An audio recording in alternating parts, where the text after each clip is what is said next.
Howdy, men. This night we start with the brutally hot, soot-covered lifestyles of a man who pretty actually solid the medieval global, the blacksmith.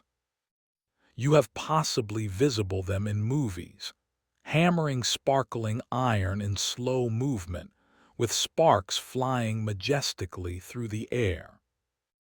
However, agree with me. Being a real medieval blacksmith become not anything like a dramatic education montage. It turned into grimy, onerous, blister-inducing paintings. And in maximum cases, it sincerely sucked. So, earlier than you get comfy, take a second to like the video and subscribe. However most effective if you genuinely revel in what I do here. And let me know inside the feedback, wherein you're tuning in from, and what time it's far for you. It's always captivating to peer who's joining us from round the arena. Now dim the lighting, maybe turn on a fan for that tender historical past hum, and let's ease into tonight's journey together. You have been born into the noble, soot-covered lineage of medieval blacksmiths. No crowns, no land, no fancy titles, just the own family forge, anvil-fashioned blisters, and the fragrance of roasted iron baked into your infant blanket. From the instant you can walk without tripping into the fireplace pit, you're predicted to assist. By way of age 6, you're officially your father's apprentice. That's a well-mannered medieval way of saying tiny unpaid assistant with zero rights and everlasting soot streaks to your face. Your toys, tongs, your playground, a dust floor next to a furnace warm sufficient to prepare dinner your eyebrows. While different village youngsters are chasing chickens and skipping stones, you are getting to know how no longer to die subsequent to molten metal. Fun video games consist of wager how warm this is with your hand. Maintain the hammer till your arms fall off. And try now not to cry while you reduce to rubble the nail once more. Your father, the blacksmith, is a terrifying muscular guy whose complete vocabulary includes length, grunts, and the phrase, "Hit it harder." We're given hands like tree bark and a permanent scowl etched from a long time of smoke publicity and tax collectors. He teaches you the entirety. How to shape iron, a way to gasoline the fireplace, the way to maintain your mouth shut when a knight insults your work. You don't ask questions. You just look at, take in, and obey. Generally, due to the fact asking questions outcomes in a flying horseshoe, and every week of silent treatment. Holidays, exceptional idea. You do not get those. The forge would not take breaks, and neither do you. A person always needs something sharpened, constant, or reforged. You study fast that free time is just the time among one job and the next. And while you're technically mastering an alternate, what you're really getting to know is ache tolerance, heat resistance, and how to fall asleep standing up.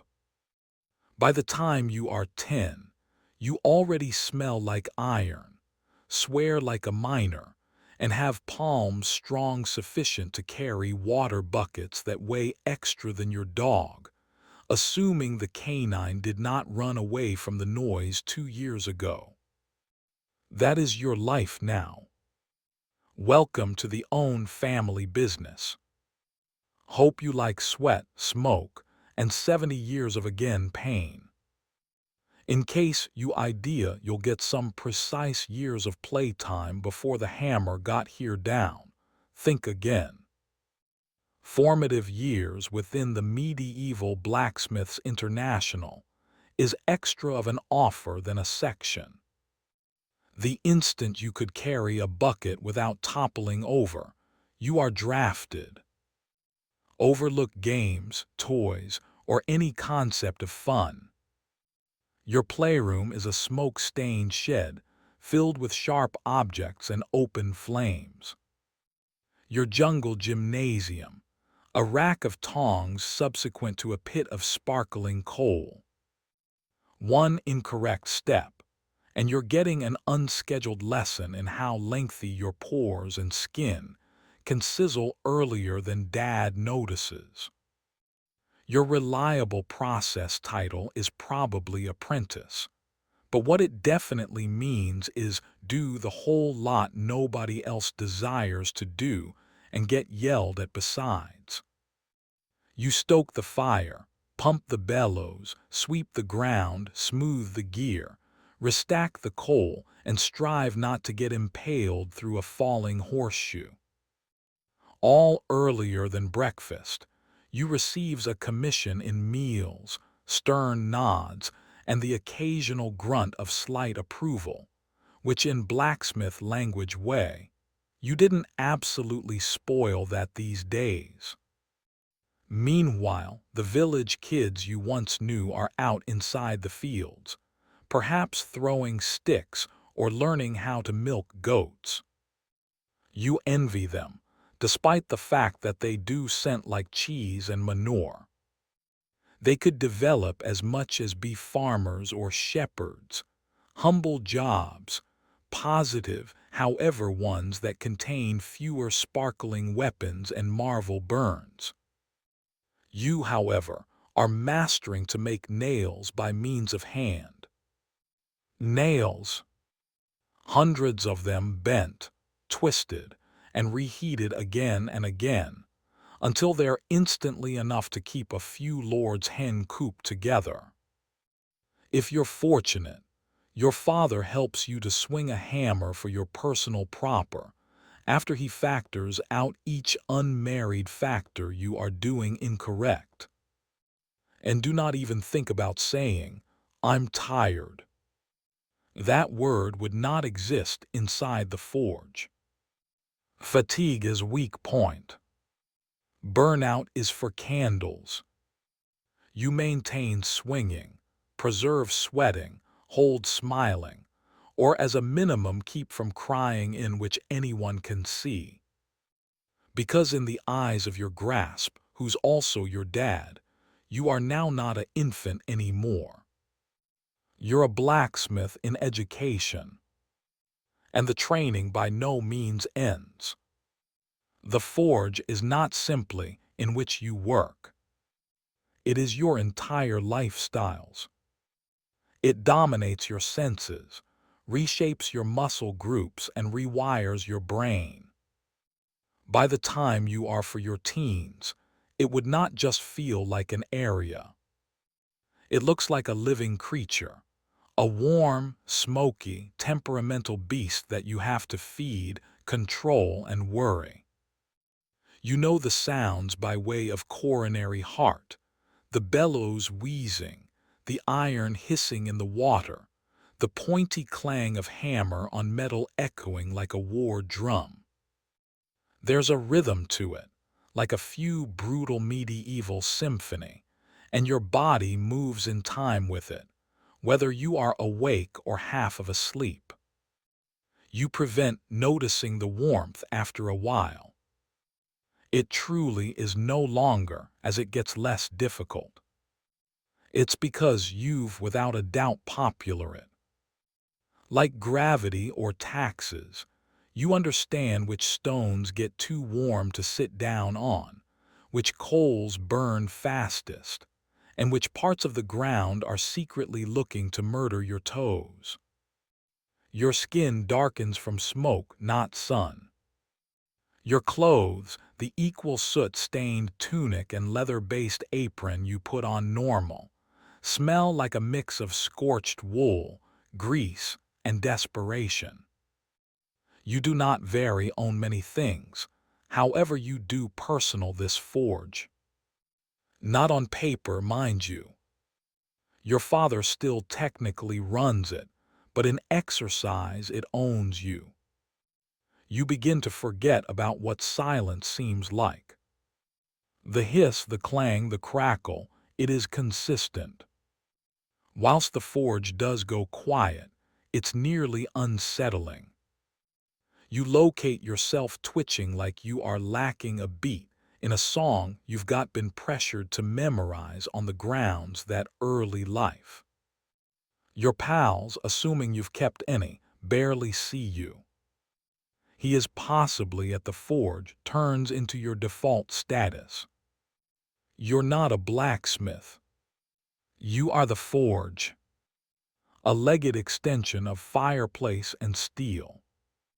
And unusually, a part of you begins to adore it. No longer the burns, now not the blisters, however the feeling whilst the form eventually comes out proper.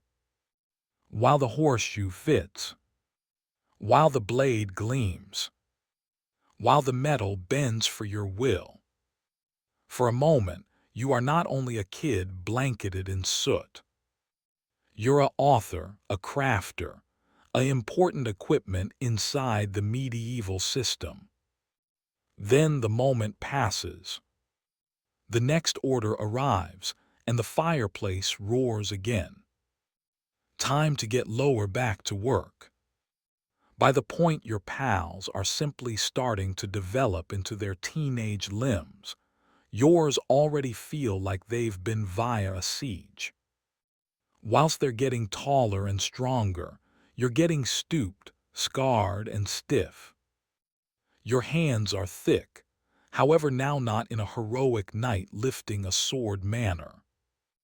Extra like teen who has been again and again attacked through anvils. You're returned, a tragedy, hunched from hauling metal and leaning over the forge for hours and afternoon. Your knees, they creak whilst you crouch. Your shoulders pop each time you lift a hammer, which is each few seconds. So now that is just a part of your non-public soundtrack. And your arms allows communicate about your fingers. You used to have palms. Now you've got iron-tipped claws. They're blistered, cracked, and stained with soot so deep even the Nile could not wash it off. Cuts are not unusual. Burns are daily, and your fingernails. Half of them are permanently blackened or lacking. Whilst a person offers you bread, you maintain it with the same delicacy you'd use to cradle a hedgehog product of glass. Because every knuckle already feels like it's been cursed, there is no such element as recuperation time. Pull a muscle. Preserve operating. Twist your wrist. Use the alternative one. The forge would not care that your elbow is screaming. Iron doesn't wait with courtesy while you rest, and allows not forget sleep. You'll assume with a day complete of hammering and hauling, you'd skip out without difficulty. However, no, your muscle tissues ache so awful you cannot lie still. Your ears are nonetheless ringing from 10 hours of clanging. And your palms twitch with phantom swings like you're sparring ghosts on your dreams. You pain in locations you failed to realize ought to ache. You odor like ache. Even your ache has ache. And what does your father say approximately this? Properly. You are getting to know.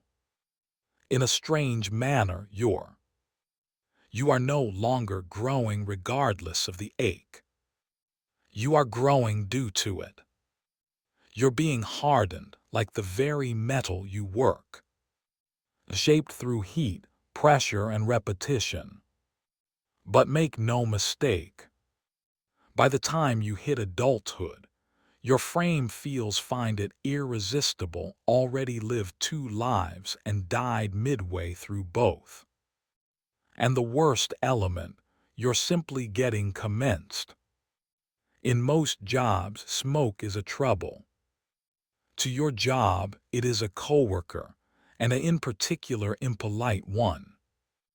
The forge isn't simply hot, it is a choking chamber.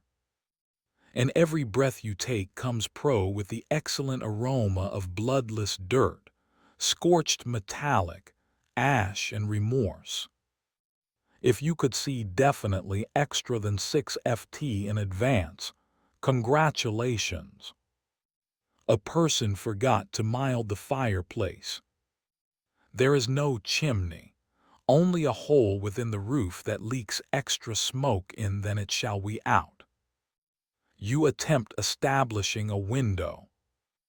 There is no window. Just soot-black partitions, your father's coughing, and the occasional gust of wind that blows everything into your eyes.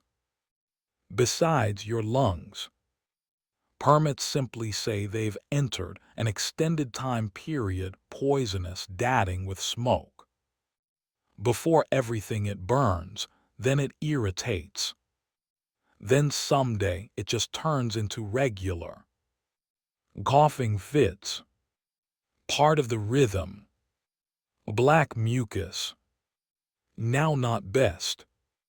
However, hello, at least it's regular. You've got reached the factor in which smooth air feels suspicious. Even your voice adjustments. You start sounding like a 60-year antique goat farmer who drinks boiling tar. Phrases are scratchier, breaths are shorter, and your throat continually feels like its website hosting a dirt hurricane. But you preserve running due to the fact you need to.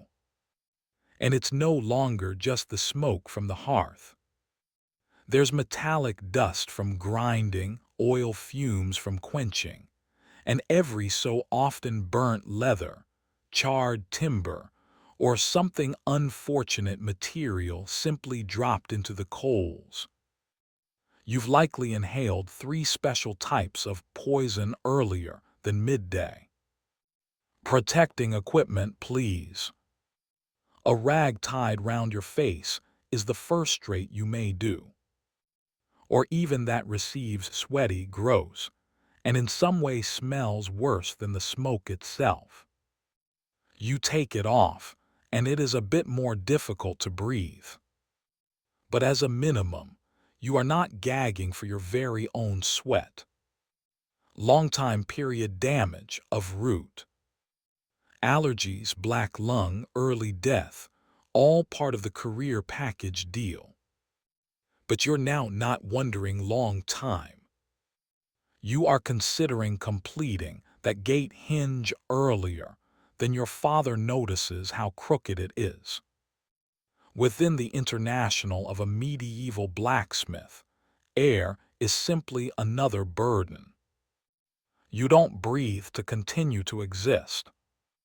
You breathe to maintain hammering.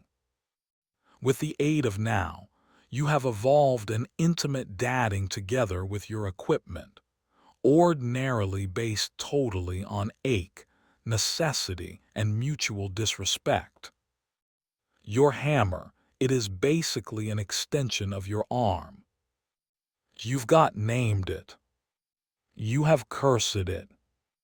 You've got swung it so often that your shoulder now clicks, whilst you raise it like a haunted maraca. However, without it, you're just a sweaty man standing in a smoke-stuffed hut. The hammer makes you a blacksmith, and additionally makes you bleed regularly. Then there may be your tongs, clumsy, warm, and continually pinching you at the exact incorrect second. You have burned your fingertips more times than you've successfully picked up whatever. The iron slips. The grip fails. You yell. Your dad tells you to grip it like you mean it. You keep in mind throwing them into the fireplace just to train them a lesson. Your chisel. It used to be sharp. Now it's frequently a proposal of a blade due to the fact you've used it to form, split, scrape, and sometimes pry open stuck doors when your acquaintances lock brakes. Documents alls, punch equipment rivet sets. Your device bench seems like a medieval torture rack. And genuinely, it form of is. You've been jabbed, beaten, pinched, sliced, and impaled via every object you very own. Your palms have memory now. They cringe on the mere sight of a brand new tool.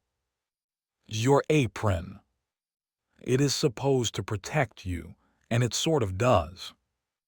If by defend you imply catch hot metal shards and preserve them close to your body like a smoldering hug. It's extra scorched than stitched. And the leather base stiffens like a corpse each wintry weather. And but notwithstanding all this, you care for these equipment like their family. You sharpen them, oil them, line them up every night time because if one breaks, you are finished. You cannot work. You can't earn. You can't eat. No tool, no earnings. So sure, your tools are your existence. However, do not be fooled. They've additionally declared conflict on your arms, backbone, and sanity. Each day they whisper, "We assist you continue to exist, but we will additionally slowly smash you." And you say, "Yeah, that sounds about proper." Now skip the hammer. You do not put on a crown, deliver a sword, or lead armies. But without you, the village stops functioning by means of Tuesday. You're the blacksmith, and everybody wishes you all the time for the whole thing. You are the medieval equivalent of customer support, tech support, and roadside help rolled into one soot-covered figure who smells like smoke and disgrace. The knight wishes a new sword. You're making it. The farmer breaks a plow. You repair it. A monk's bell cracks, a baker's oven door jams, a shepherd's gate latch might not close. Wager who gets known as. This is right, you. Each single time, and all of them act like you've just been looking ahead to their hassle. They show up unannounced, mid-swing, protected in mud and entitlement. I realize you are busy, they are saying, but should you just? Ought to you just? The phrase that haunts you. But right here's the pleasant component. You in no way get thanked. They count on it's your obligation, which you had been born to serve. If their hoe works, their door closes, or their defend holds, they nod and walk away such as you were the fortunate one. As in case, you should be venerated to repair their rusty bucket at sundown for 1 a loaf of stale bread. Charge frequently inconsistent. Sometimes in coin, occasionally in goods, occasionally in promises they overlook by using next marketplace day. One guy paid you with a dead chicken true for soup. It wasn't. You're also the cross-the fixer for problems that do not belong to you. Bent hinges from a person sitting on a gate. You restoration it. Broken dagger from an inebriated combat. You restore it. Mysterious piece of iron nobody can identify, but honestly have to be fixed. Yep, nonetheless you. Yet when the village praises each person, it's the knight, the priest, or the miller with the greater fat goat. You, your historical past noise, a need, a reliable tool, no longer someone. However, right here's the name of the game. You recognize they couldn't final a week without your work. Their fields might stall. Their houses might disintegrate. Their horses might limp. And even as they will now not sing songs about you, their entire world is quietly held collectively via your arms. You'll suppose peace would be exact information. No raiders, no bandits, no screaming noblemen annoying a brand new sword by sundown. However, for you, peace is terrible for business. Because you, the blacksmith, may fit on plows and hinges, but what definitely will pay the payments is war. Whilst there may be combating, anybody wishes you. Guns, armor, arrowheads by using the loads. Even horseshoes wear down quicker beneath the burden of panicked cavalry prices. You are flooded with paintings. The forge burns brighter. The coins roll in. You'll be exhausted, however your belly is complete and your debt to the ale residents. Momentarily forgotten. However, then the warfare ends. The local lord announces a truce. The knights prevent marching, and suddenly your orders vanish. No extra swords. No extra helmets. Only a farmer asking if you may sharpen a sickle, and maybe receive 3 onions as payment. And sure, you may make household items, cauldrons, door handles, cooking spits. However, there may be not lots earnings in it. Absolutely, everyone wishes you to paintings like a wizard, but they want to pay, you want a stable boy. You become a negotiator, a beggar, and a service provider unexpectedly. Haggling for decent wages like your forge is a stall at marketplace. And do not even reflect on consideration, on raising your charges. People observe, you want you simply cursed their cow. However, you are simply hammering metal, they say, as though molten iron bends itself into form at the same time as singing church hymns. You begin to leave out the chaos. No longer the blood, no longer the burning villages, however the steady flow of orders, the purpose, the rush. When knights lined up outside your forge with dented shields and coin handbags equipped, you mattered. Now you are making keys for locked doors no one locks, patching pots that should have been thrown out, and fixing gear so old they belong in a museum, no longer a subject. Peace for everybody else, manner protection and rest. For you it means financial tension and hunger.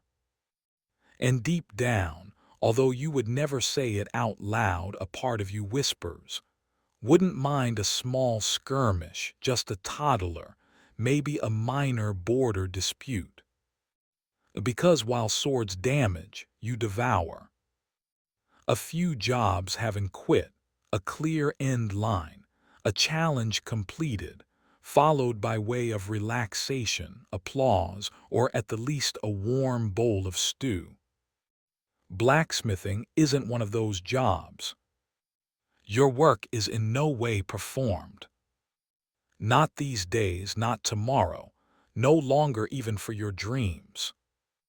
You fix one element and 3 more wreck. Patch a gate hinge. The wheel falls off the cart. Finish a batch of nails. Someone shows up demanding 10 more, but longer this time. And additionally, I cannot pay you until harvest. You rise before the sun and doze off long after it disappears in the back of the bushes. Or even then, your brain keeps hammering. You dream of bellows, sparks, and that one customer who nevertheless owes you a half of dozen eggs and a thank you. Even the short jobs in no way are. A villager walks in conserving a mangled rake. It just needs a bit fixing, they say. But you know it is 2 hours of reshaping, reheating, hammering, and nodding civilly as they ask, "Is it equipped yet?" Every 5 minutes. And just whilst you think you can eventually sit, maybe drink something that isn't always lukewarm and smoky, your apprentice comes going for walks. The friar's ill. You need to shoe the pony.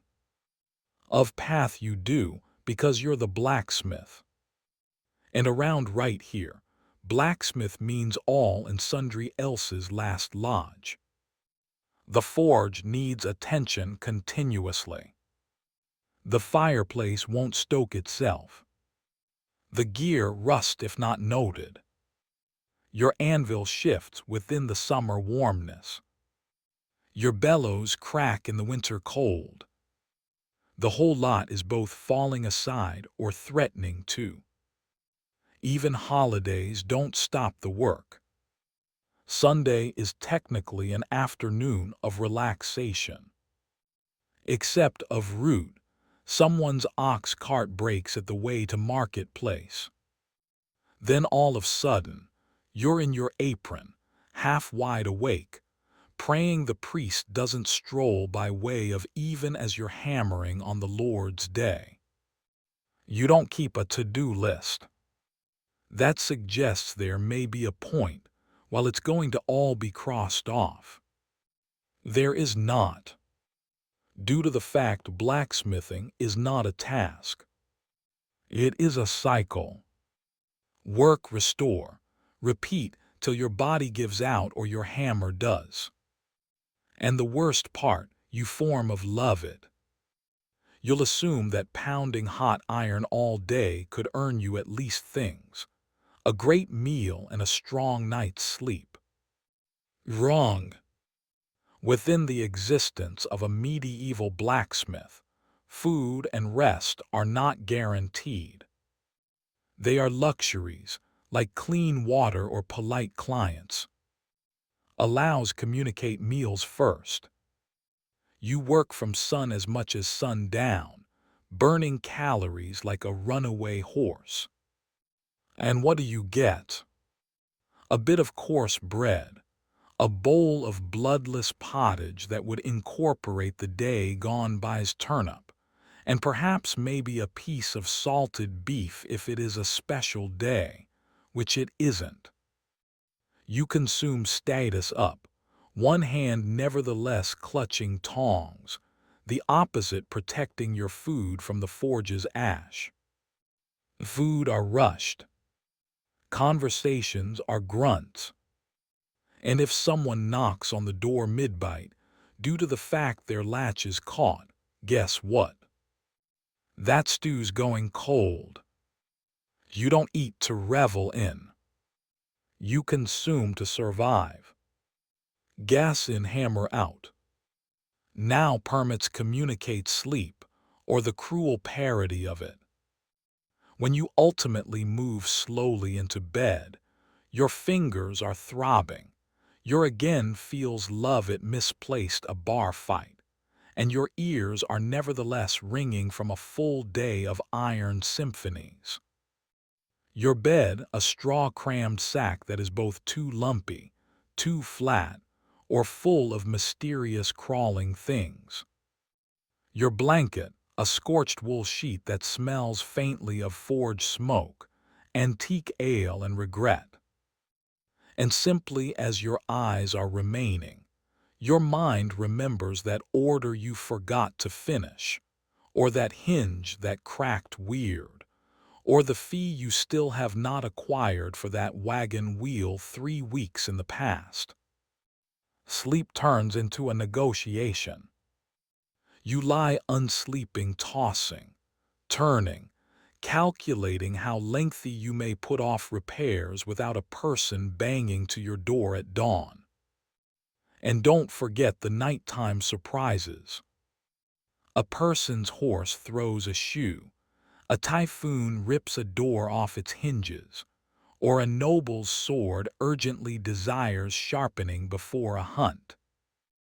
Due to the fact, manifestly, you don't want rest. You learn how to survive on scraps and snatches, stolen bites, half-naps, and sheer stubbornness. Due to the fact to your international, productiveness comes earlier than nourishment, deadlines before slumbering. Meals and sleep aren't breaks from the task. They're intermissions among hammer swings. You'll consume whilst you may, sleep when you're allowed, and hope the hearth would not go out while you are dreaming. There has been a time whilst your hands have been gentle once, lengthy in the past, maybe as a toddler. Now they are ruined. Your arms have emerged as gear themselves, stiff, swollen, cracked, and calloused to the point where they barely experience something except while it hurts. You cannot hold a quill. You may slightly lace your personal boots, but you could take hold of red-hot tongs with the casual confidence of someone who has been burned so often. Ache has misplaced its that means. Every joint on your arms pops whilst you flow. Your knuckles appear to be they've been mugged by using a hammer. Your fingers are a map of blisters. Old, new, layered like tree earrings. Want to parent out what season it's miles. Simply test the blister, remember. Greater than 5. It is summer. You have misplaced fingernails greater than as soon as. A few came off smooth. Others failed too. You as soon as overwhelmed your thumb so badly, it grew to become black for 2 weeks. You failed to prevent operating. You simply switched palms and grunted more than common. Cuts are steady. Once in a while it is a chipped edge. Sometimes a report bites you. From time to time the iron fights returned. Every week something leaks blood. You wrap it in a scrap of material, curse underneath your breath, and maintain working. Worse nonetheless are the burns. Some are moderate, little reminders that iron does not forgive. Others are worse. The kind that sizzle, bubble, and go away scars that inform their personal testimonies. You've branded yourself extra instances than a cattle farmer. And at this factor, you're now not even mad about it.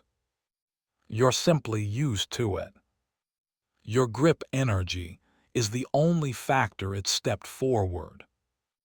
You can crush walnuts like they owe you cash. But dexterity, it's long past. You drop things. Your arms shake when bloodless. You're 30 and have the fingers of a 12-month-old knight who misplaced 3 wars and now plays tavern cube for soup. But no matter at all, these palms are what preserve you alive.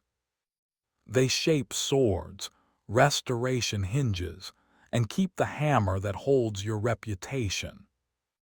They hurt continuously, but they work. Due to the fact on this lifestyles, it would not remember how damaged your body is as long as you could nevertheless swing. Permits be sincere, you do not scent first rate. Virtually, you have not smelled smooth because you were 5. The moment you have become your father's apprentice, your private fragrance took a everlasting flip towards unwashed ashtray, blended with burnt first barren verulam and desperation.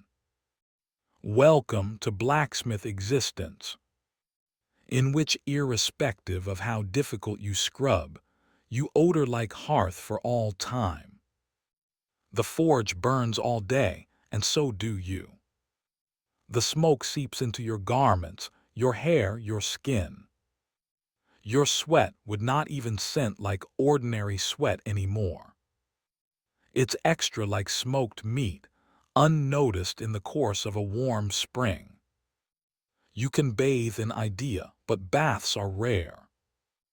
Water is cold, and you are running 6 days per week covered in soot, grease, and cold dust before the solar's even fully up.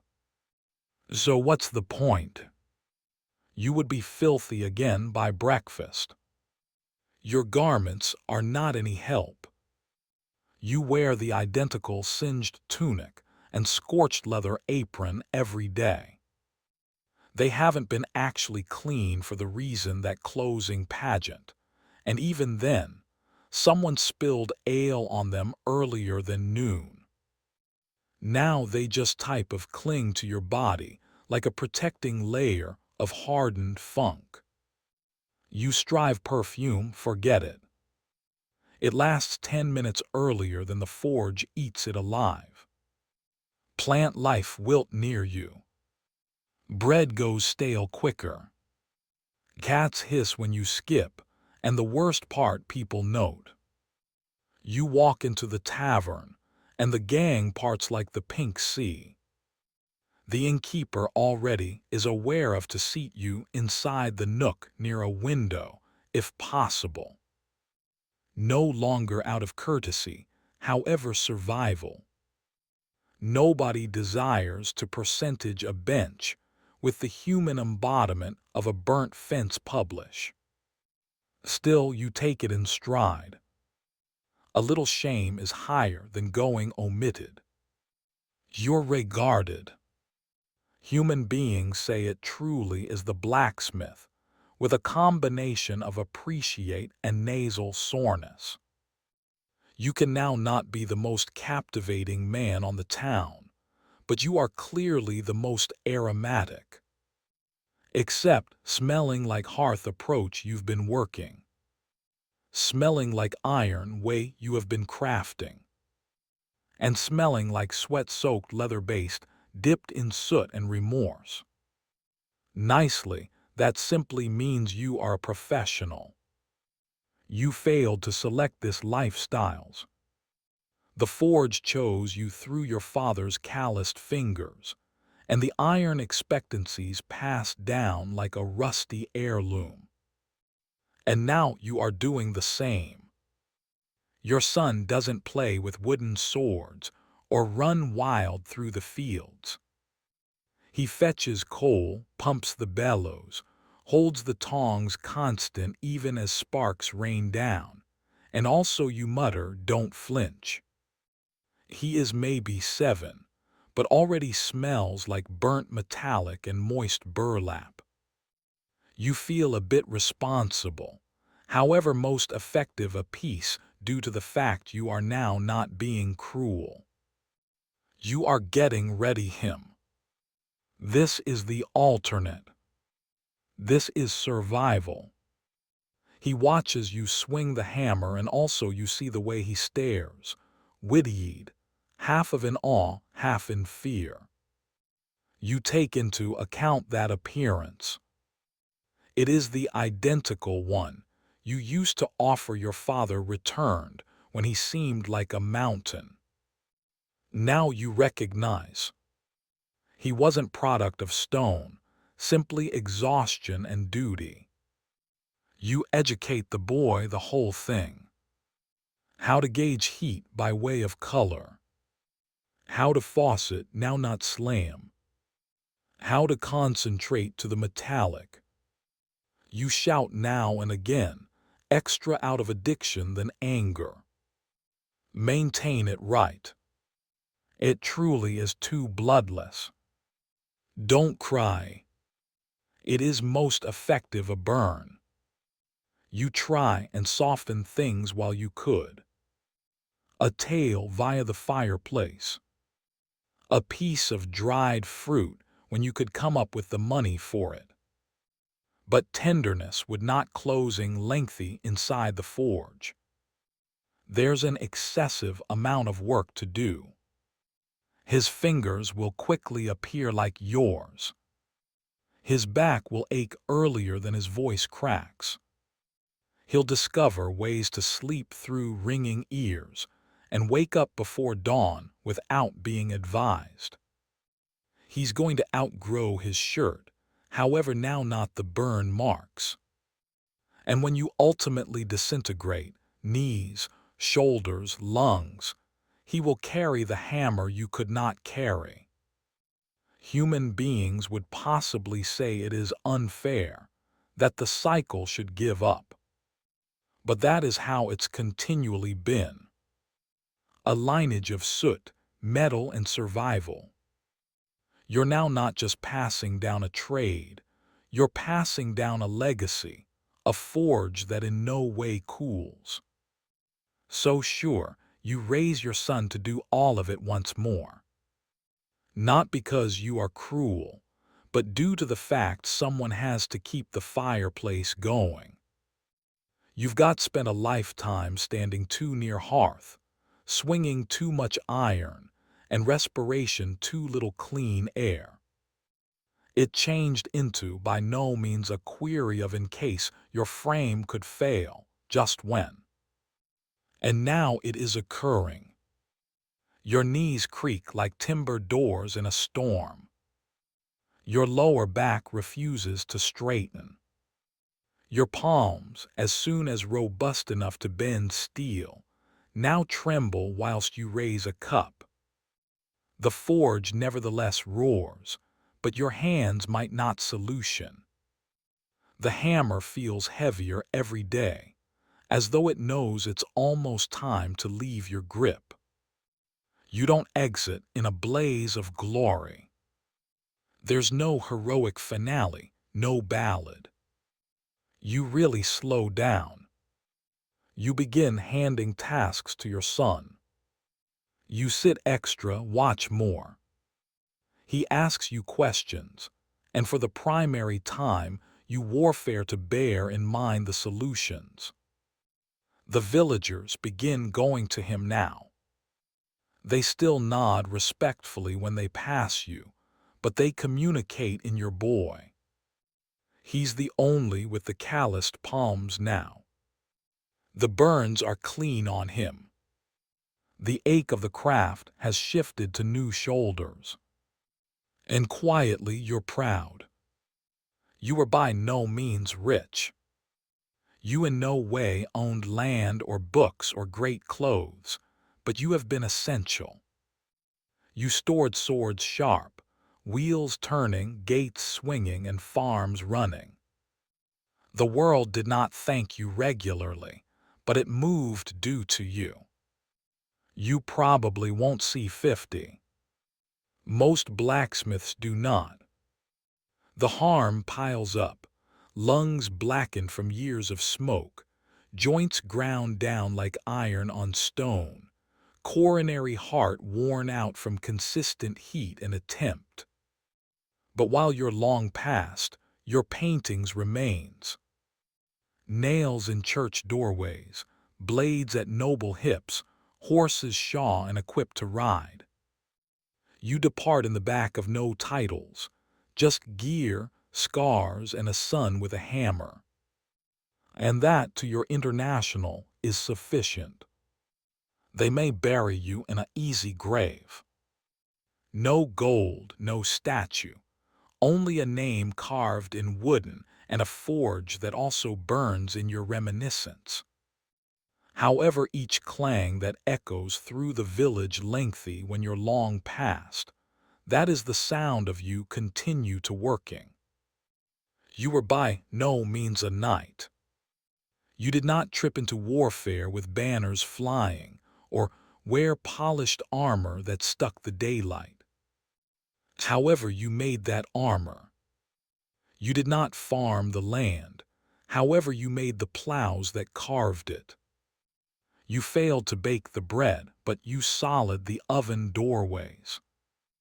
You failed to build the castle, but every nail in its beams, every hinge on its gates, they have been touched with the aid of your hearth. You have been a blacksmith, and inside the medieval global, that intended the whole lot.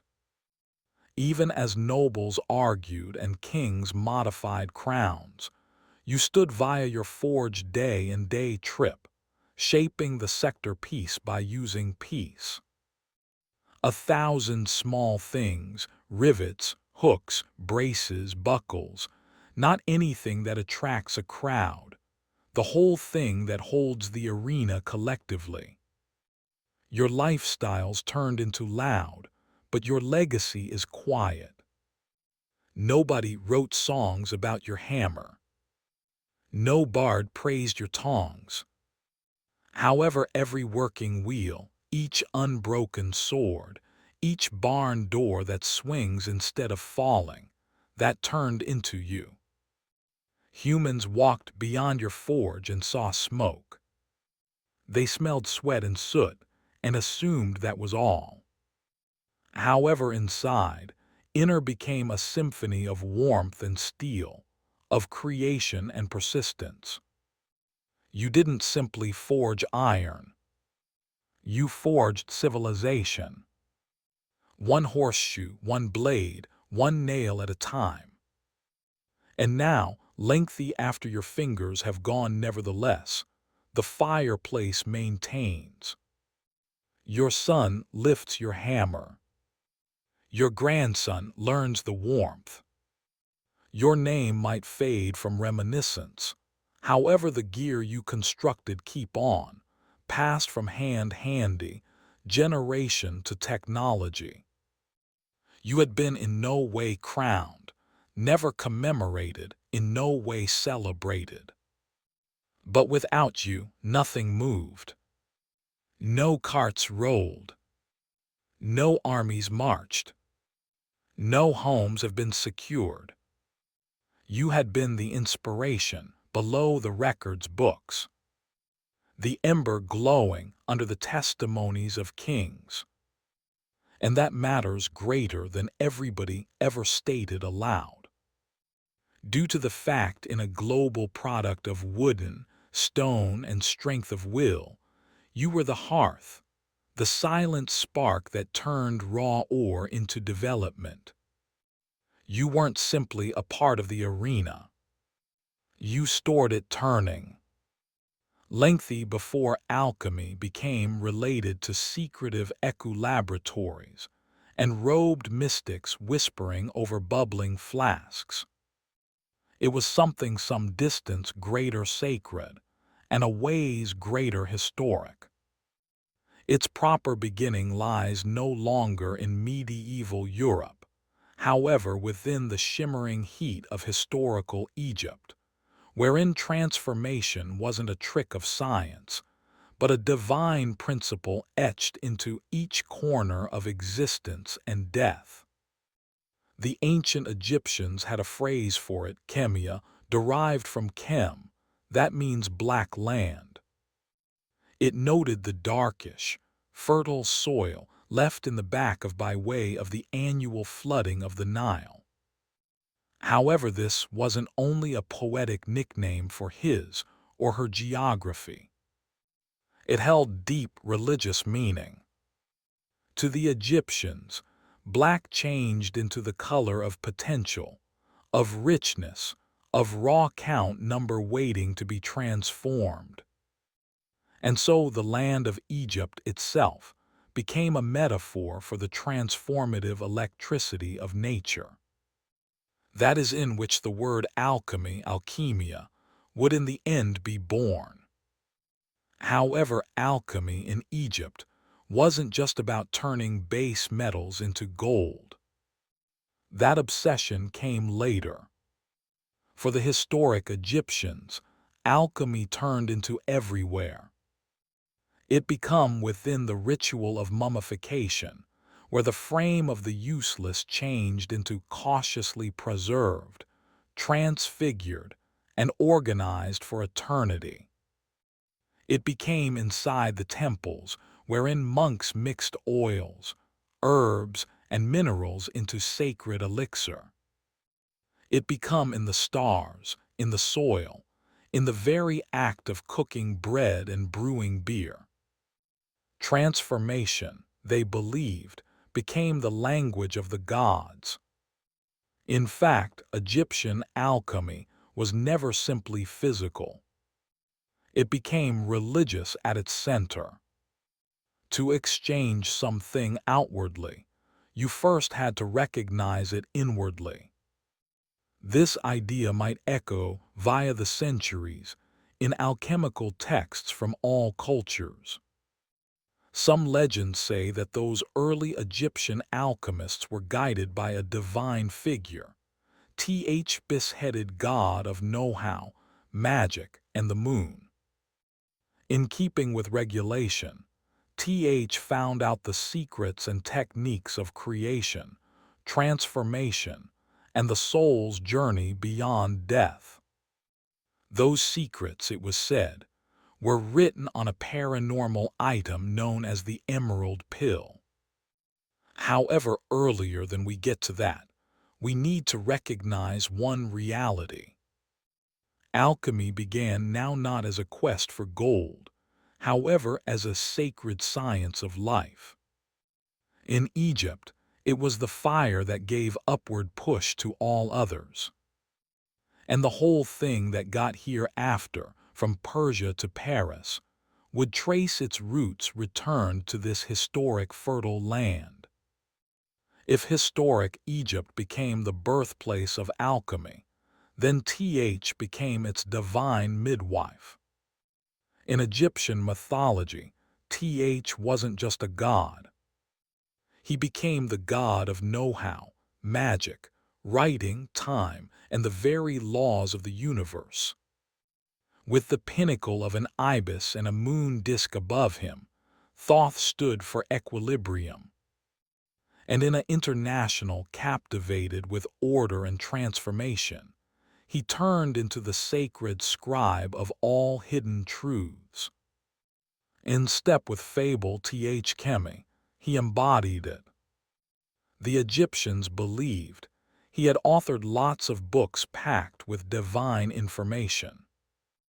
Most of those had been in no way intended for mortal eyes. However, one fragment of his understanding might alternate records. The mysterious Emerald Tablet. Whispers of the Emerald Tablet have echoed via time like a riddle carved into the bones of civilization. Stated to be inscribed in green crystal or emerald stone, the pill became a quick poetic textual content, barely a dozen traces long. But the one strains were believed to hold the last key to transforming remember, spirit, and fact itself.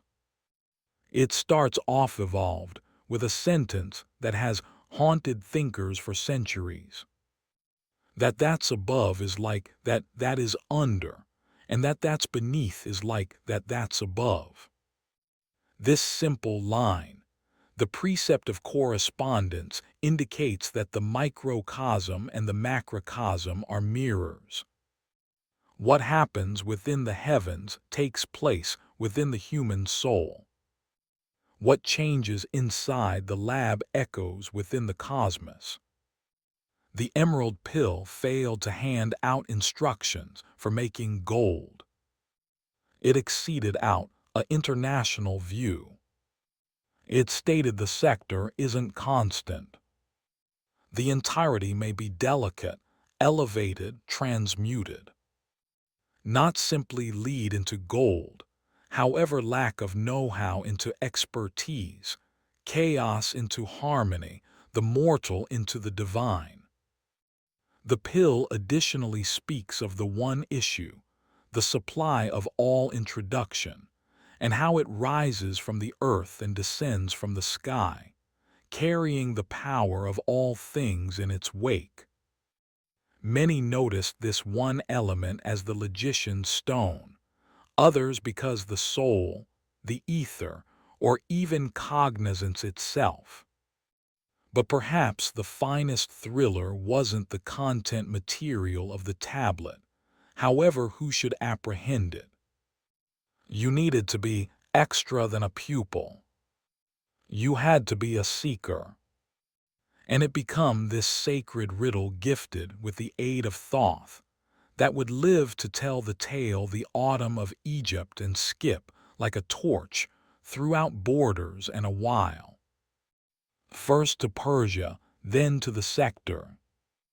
As Egypt's golden age dwindled, alchemy did not vanish. It migrated, traveling along exchange routes carried by scribes, mystics, and conquerors. It handed into the palms of any other historical empire, Persia. But this became not merely a switch of information. In Persia, alchemy underwent a change of its personal, one which mixed spiritual hearth with philosophical depth. The backbone of Persian alchemical idea changed into deeply fashioned via Zoroastrianism, one of the world's oldest monotheistic religions. At its coronary heart, changed into the concept of duality, a steady conflict between mild and darkness, fact and falsehood, purity and corruption. Fireplace, the purest of all elements in Zoroastrian belief, wasn't only an image. It turned into sacred. It burned in temples representing divine understanding. And that hearth might mild the crucibles of early Persian alchemists.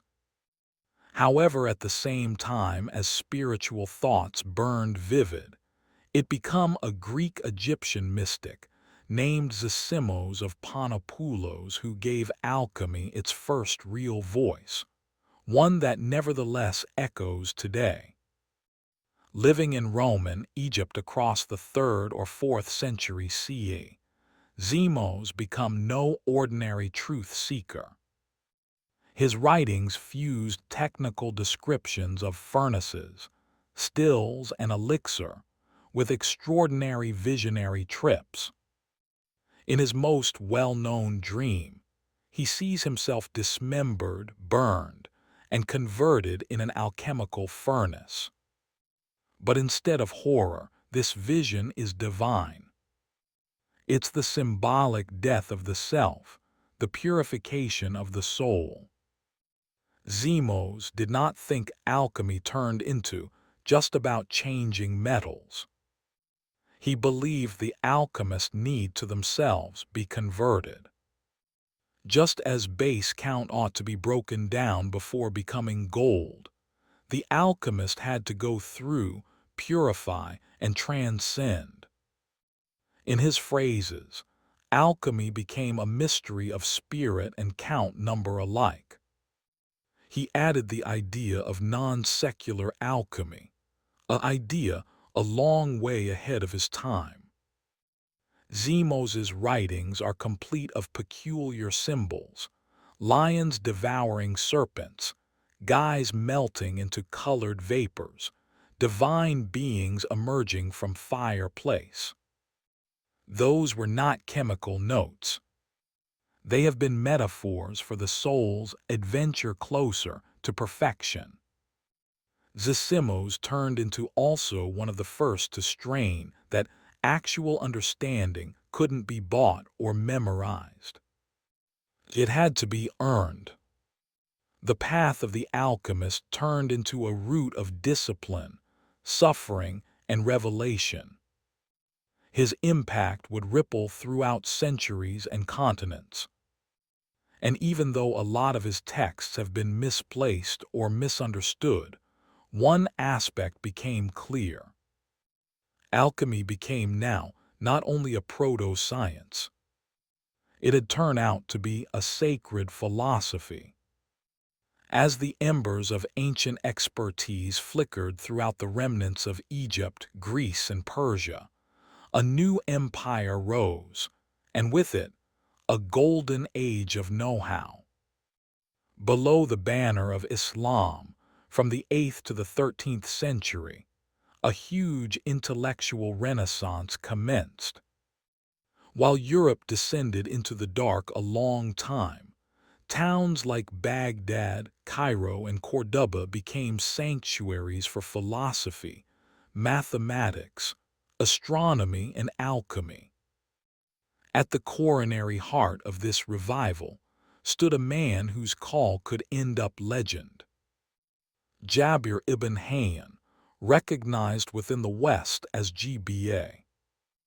Extra than a chemist, more than a philosopher, Jabir was a fusion of both. Frequently called the father of chemistry, his contributions to alchemy have been so profound that they laid the muse for modern technology itself. Running inside the courts of the Abbasid Caliphate in the 8th century, Jabir approached alchemy no longer as mysticism, however, as an established, testable discipline. He introduced laboratory methods, nevertheless recognizable today. Distillation, crystallization, sublimation. He invented new devices, subtle acids, and wrote over 100 texts, mixing philosophy with chemical experimentation. But he failed to abandon the religious roots of the craft. A ways from it, Jabir believed that everything inside the universe was composed of combinations of 4 factors: earth, air, fire, and water, and infused with non-secular features. His gadget delivered a complex combination of numerology, astrology, and symbolism. In his view, every transformation inside the fabric global reflected a deeper transformation in the soul. Jabir also brought the concept of stability or manicin as the key to alchemy. Just as the frame need to be balanced to stay healthy, so have to metals be balanced to gain perfection. Gold was not certainly a metal. It was be counted in best equilibrium.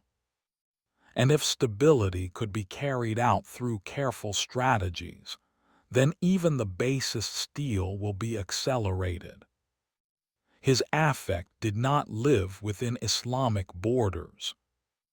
Over time, Jabir's texts have been translated into Latin and circulated all through medieval Europe, igniting a wave of Western alchemists who might build upon his teachings, frequently without even figuring out they had been standing on the shoulders of a Persian genius.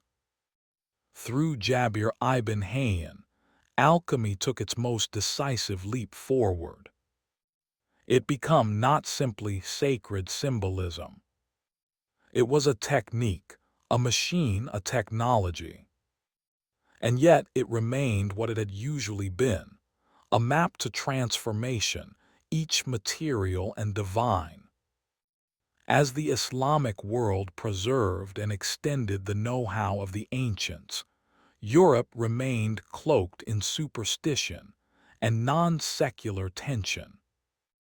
However, expertise has a way of traveling, in particular while it is too effective to be contained. Slowly, piece by way of piece, alchemy made its manner westward, smuggled through language, ink, and conquest. The bridge between East and West was constructed in locations like Alexandria, as soon as home to the terrific library and later Toledo and Cordoba in Islamic Spain, or Al-Andalus. Right here, Christian, Jewish, and Muslim pupils labored aspect by using facet in uncommon moments of highbrow concord. Translators toiled over Arabic manuscripts, interpreting the works of Jabir, Zeuximos, and Aristotle, breathing forgotten thoughts back into Europe. By way of the 12th century, Europe became starving for understanding. The rediscovery of those ancient texts, specifically on alchemy, turned into not anything short of a cultural detonation. But what arrived wasn't the sensible technological know-how of chemistry by myself. It became alchemy in its fullest shape, a fusion of spirit, count, and that means. Monasteries commenced hiding atypical manuscripts at the back of sacred scripture. Clergymen experimented with metals, no longer simply to purify them, however, to purify themselves. And in hidden chambers and candle-lit research, Eku minds started to obsess over one idea: transmutation. The notion that base metals may want to come to be gold, and that the human soul ought to do the same.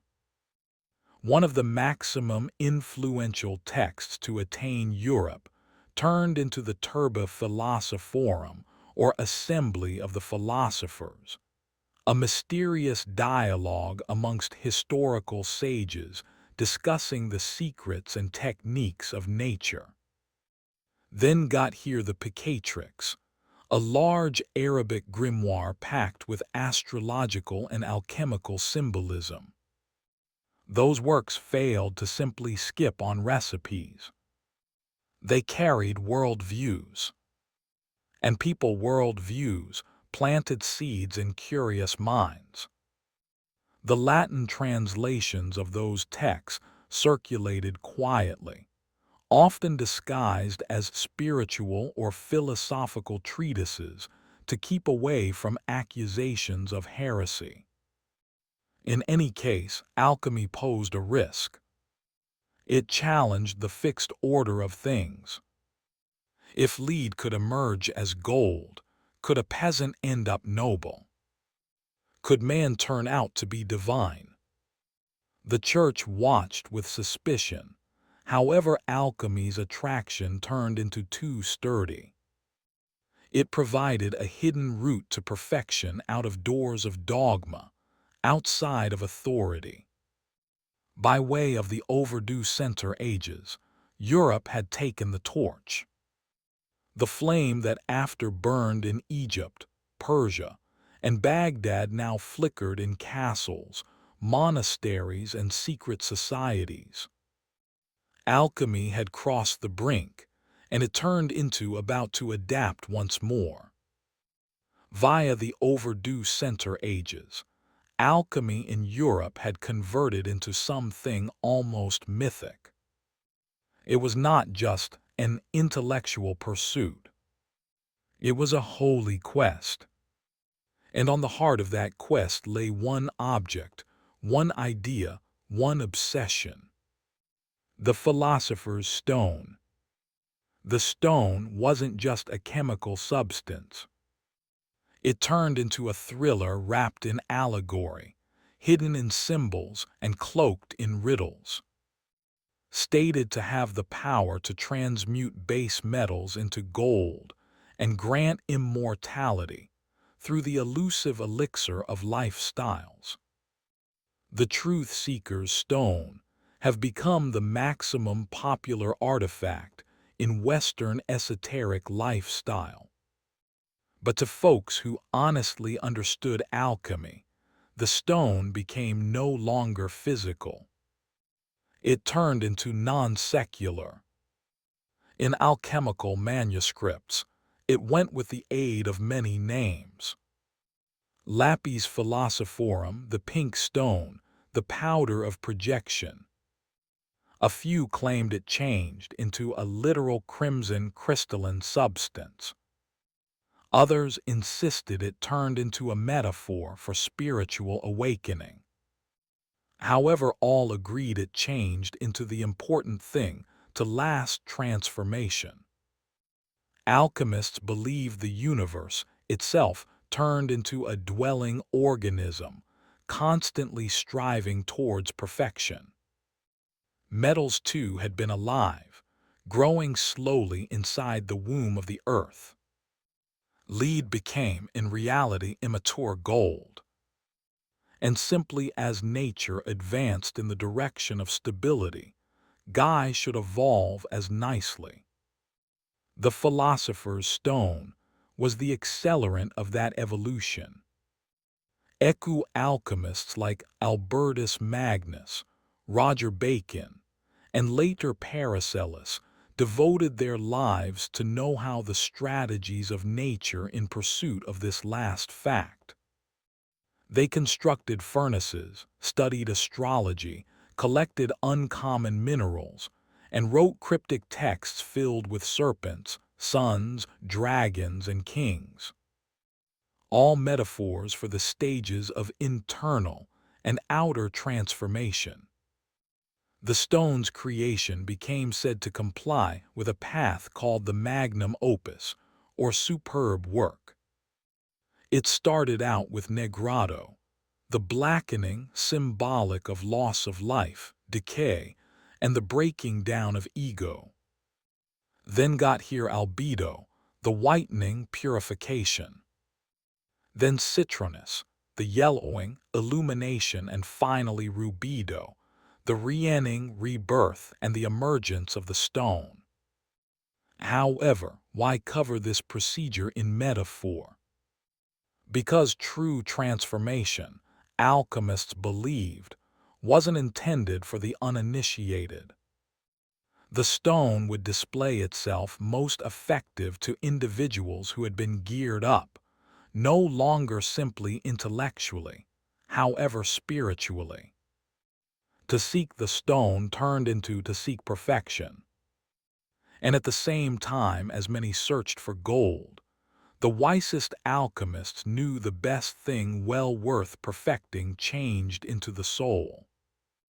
As alchemy took deeper root in medieval Europe, it started out to slide into the shadows, what become as soon as open speak in temples and scholarly exchanges in courts now have become hidden practice. The motives were many. Non-secular scrutiny, political worry, and the simple truth that alchemy's language had come to be a mystery code decipherable simplest to the initiated. The Church, wielding sizable power, noticed in alchemy each promise and danger. While some Christian mystics embraced it, seeing the transmutation of metals as a mirror of Christ's resurrection, others condemned it. The idea that Guy ought to manage nature, even reap non-secular ascension outside of divine grace, become heretical. To avoid persecution, alchemists cloaked their teachings in allegory and symbolism. As a consequence began a generation wherein alchemy went underground, hiding in mystery societies, coded manuscripts, and difficult to understand symbols that simplest insiders ought to interpret. The Rosicrucians, a mysterious brotherhood that surfaced in the 17th century, claimed to keep historic alchemical information passed down from Egypt and Arabia. Their manifestos spoke of religious enlightenment, divine harmony, and the hidden sciences. Although nobody should show their life, their ideas unfold like wildfire, inspiring generations of seekers. Then there were the Freemasons, whose roots hint lower back to stone developers, but whose rituals echo deeply with alchemical philosophy, purification, transformation, internal mild. Whether or not they practiced alchemy inside the literal sense, their symbolic language aligned perfectly with its targets, the constructing of the best self. Alchemy also found shelter in books of secrets and techniques. Texts just like the Mutus Liber, which contained no phrases, best a chain of strange symbolic pics, supposed to communicate the extraordinary paintings without uttering a single sentence. Different manuscripts have been written in green language, a form of word play, puns, and poetic double meanings that hid their deeper fact. The alchemist's existence had ended up one among duality. Outwardly a student, health practitioner, or monk. Quiet obedient. Inwardly a innovative, chasing the divine through fire and metal, spirit and stone. The very secrecy that threatened alchemy additionally preserved it. Like a fireplace buried beneath ash, it smoldered unseen, handed down from master to apprentice, technology to technology. And in those quiet shadows, alchemy persisted to evolve, no longer just as an early technological know-how, but as a living philosophy. One that could soon stumble upon its best assignment, the birth of present-day chemistry.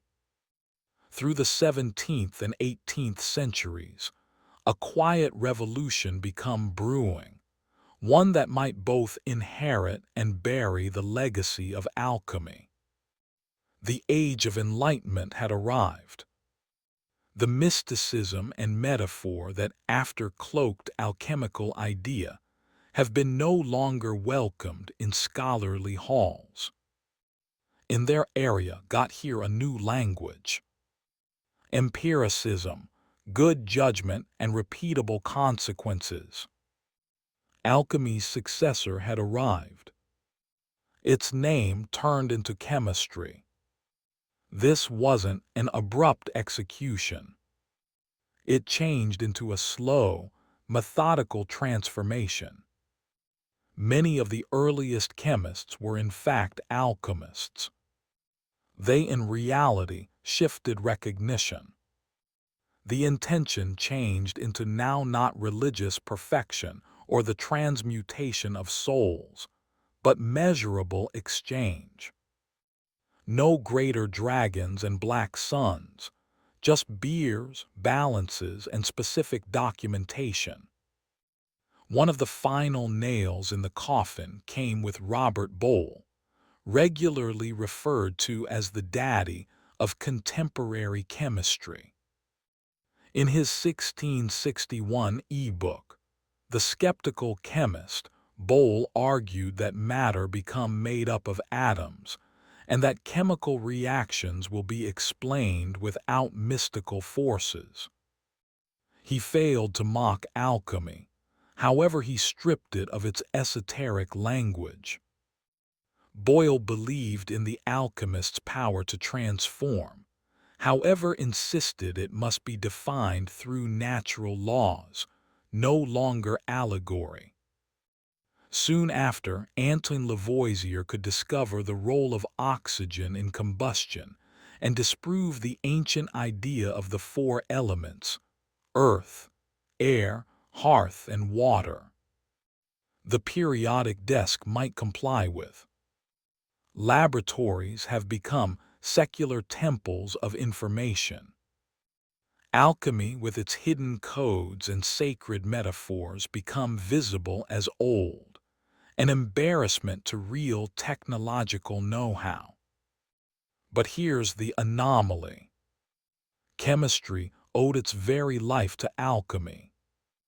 The equipment, the strategies, the curiosity, all of it came from the furnace of that ancient craft.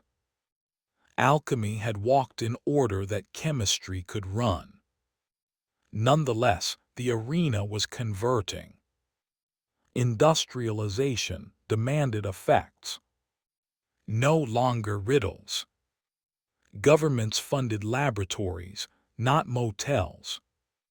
The philosopher's stone become changed through the microscope, the Olympic by the Bunsen burner.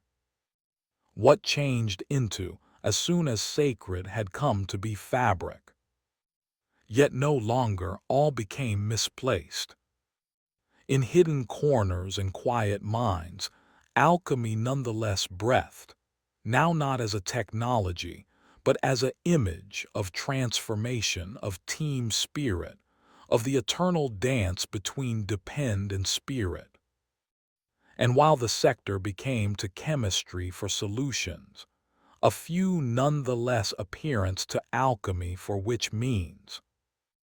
Because some fires by no means go out. They just burn below the floor.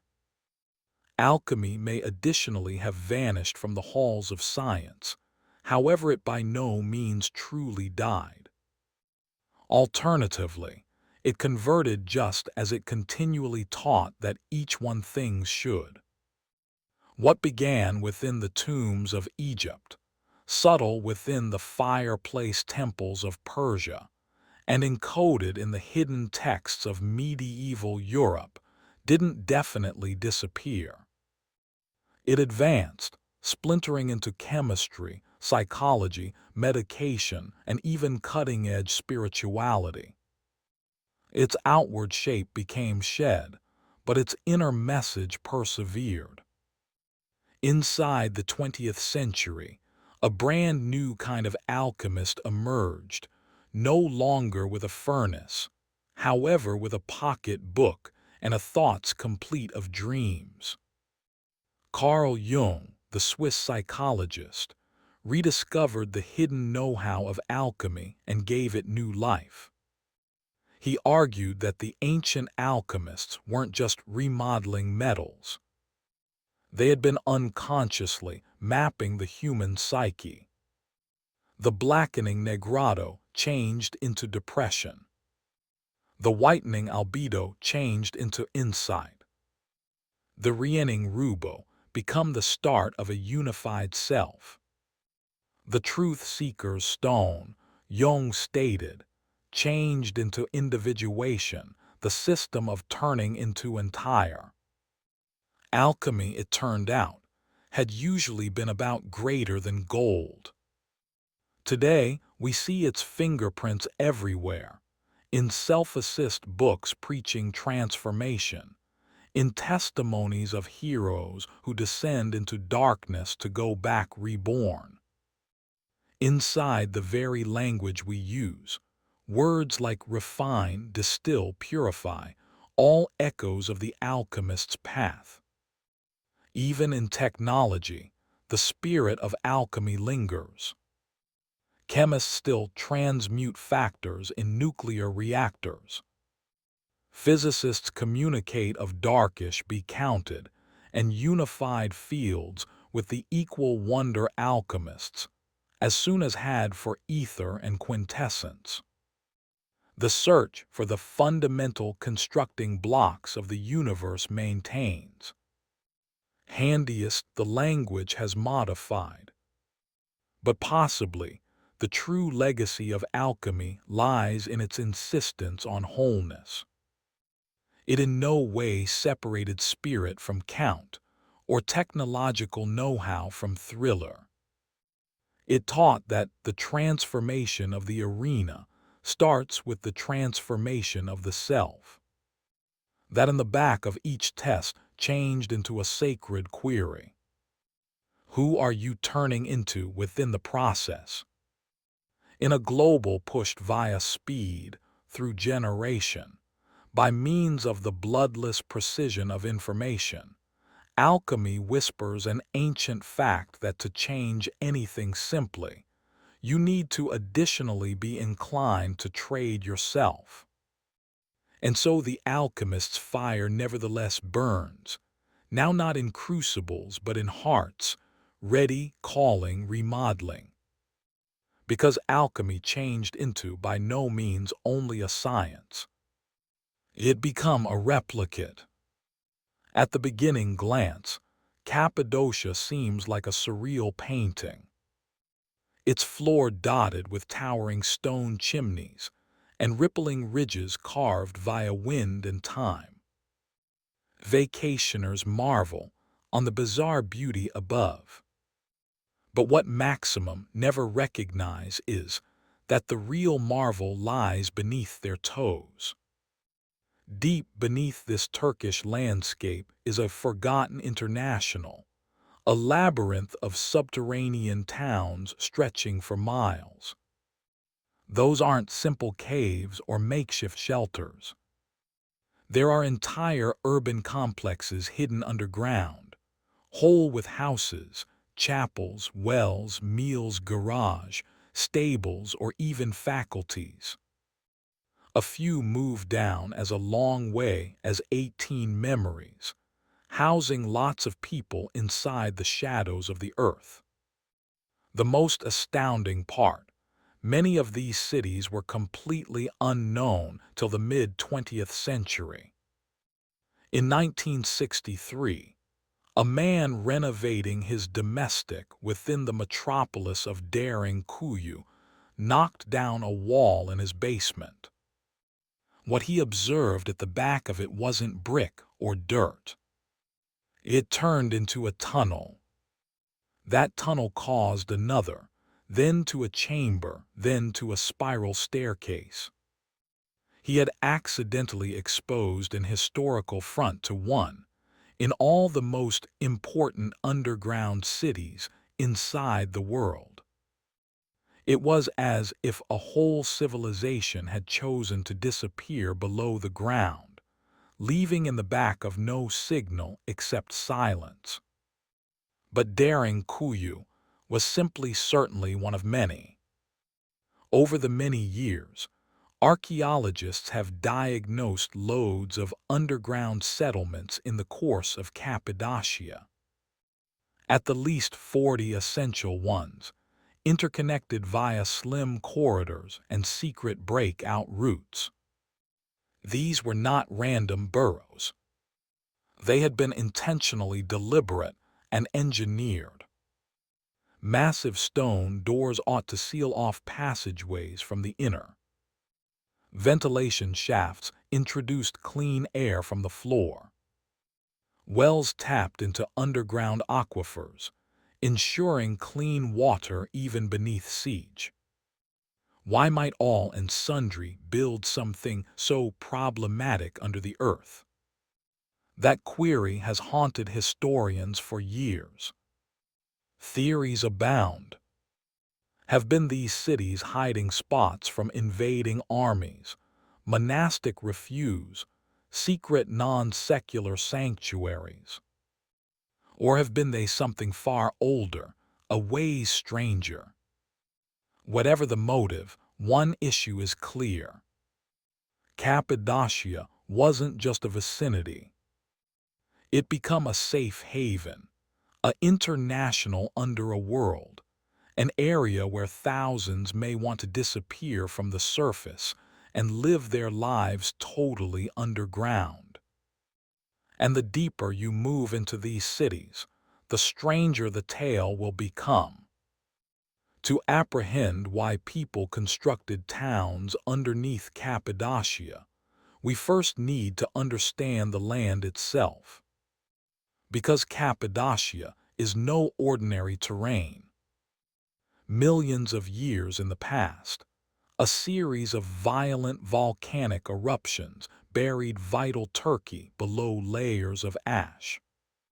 That ash hardened right into a soft, porous rock called tuff. A fabric mild enough to carve with fundamental tools, yet strong sufficient to hold its form over centuries. Rain and wind fashioned it into unusual formations. Fairy chimneys, conical towers, mushroom-like spires. The complete region gave the look of something torn from a dream or an extraordinary planet. However, historical people didn't simply marvel on the rock. They labored with it. Early settlers realized that this volcanic stone became a gift. They may carve out homes, chapels, garage rooms, even entire complexes without lumber or bricks. And in contrast to floor dwellings, those stone chambers stayed cool in the scorching summers and warm all through freezing winters. Above ground, they carved church buildings into cliff faces.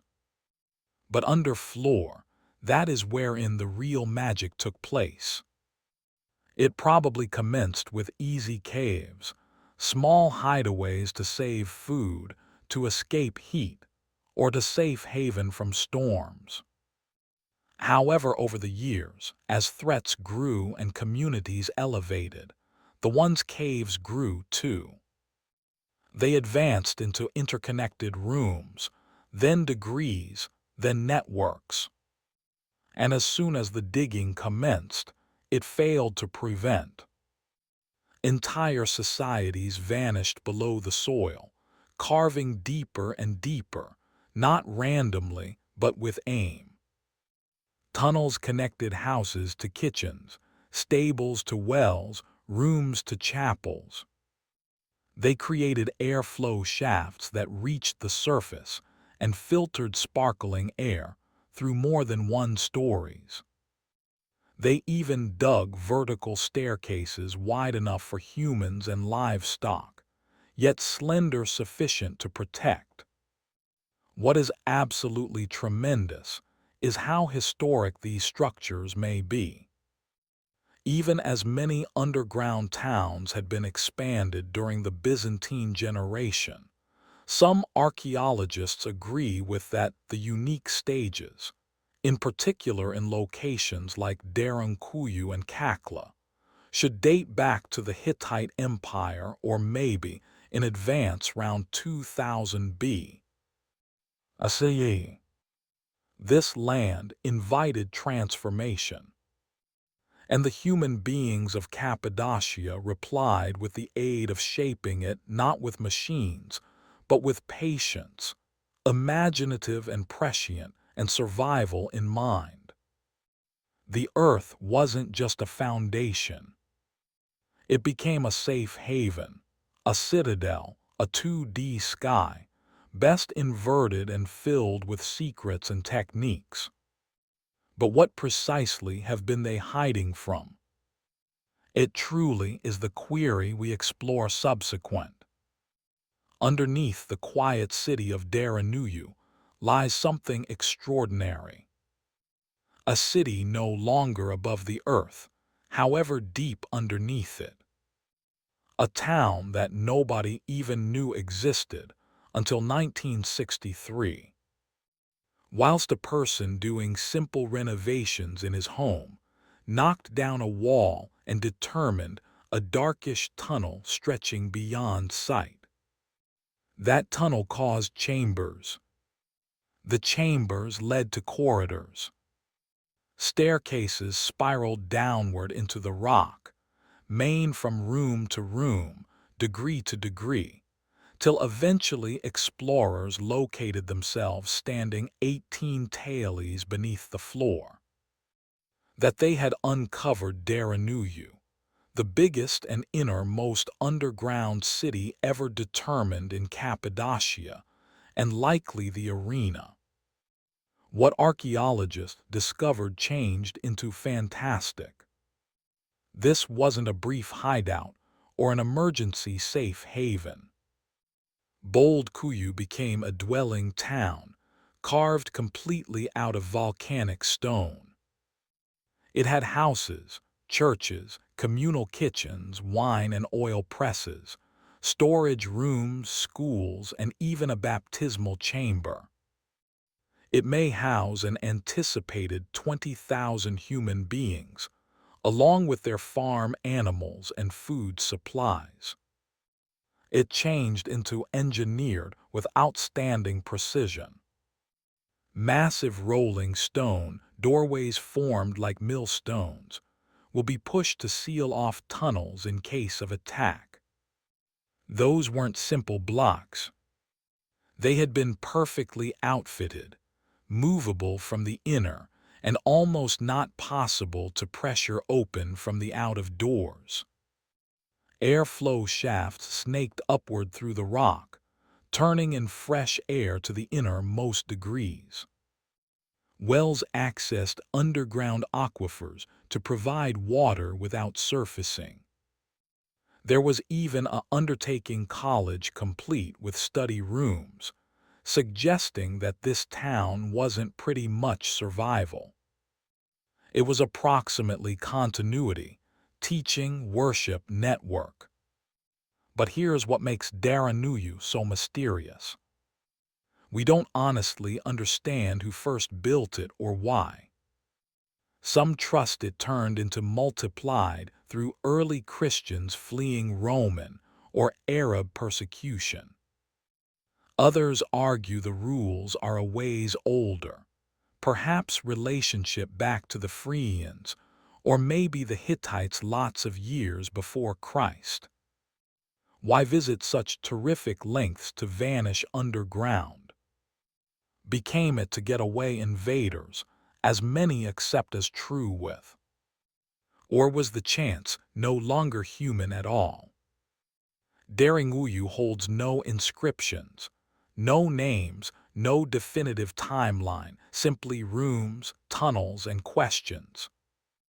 Or even these days, an awful lot of it stays unexplored. Due to the fact the deeper you pass, the less it looks like a city, and the extra it appears like something else. To build downward is far extra complicated than building up. There is no sunlight, no scaffolding, no wide open skis, simply strong stone and shadow. But the architects of Cappadocia's underground cities failed to just dig. They designed with amazing intelligence and precision, growing spaces that would assist lots of lives for months, maybe even years at a time. These towns were not chaotic tunnels burrowed in panic. They had been cautiously deliberate systems, layered like an onion. Every stage with a wonderful reason. Living quarters were toward the floor, permitting quicker, get entry to the outside while risks surpassed. Deeper tiers housed kitchens, workshops, food storage, and cattle pens, strategically located to lessen the threat of infection or fireplace spreading through the city. One of the maximum inventive capabilities became the ventilation system. Lengthy vertical shafts have been carved through the rock to permit air to flow into through as many as 18 underground ranges. Some shafts had been over 50 m deep, but so well placed that sparkling air ought to attain even the lowest chambers without enthusiasts, without electricity, just gravity and great design. Water become any other key to survival. The towns have been built round herbal aquifers. Wells will be accessed from within, ensuring that even in a siege, residents wouldn't want to emerge for water. In a few towns, the properly shafts were sealed off from the surface totally to save you poisoning with the aid of attackers. There had been communication tunnels, too, some leading to smaller satellite TV for PC chambers, others connecting to nearby underground towns. In times of hazard, messages or human beings can be moved through the earth itself, and the defense mechanisms were both easy and powerful. Slender corridors that compelled invaders to method single report. Lure doors that might be dropped, hidden breakout routes leading into valleys or riverbeds. Maximum famously, the rolling stone doors, huge spherical slabs that could be rolled into vicinity to seal off a passage in seconds. From the outdoor, they gave the impression of a part of the wall. From the inside, they have been an ultimate line of defense. Every selection, each layout pointed to at least one reality. Those towns have been constructed for survival, not for days, now not for weeks, but for long-term habitation beneath extreme risk, which raises the query, what sort of risk required this degree of coaching? And became it ever definitely gone? For centuries, pupils have asked the equal haunting question: who were the human beings of Cappadocia hiding from? What sort of danger drove complete populations to dig into the earth, now not only for refuge, however to live? The maximum commonplace theory points to invaders.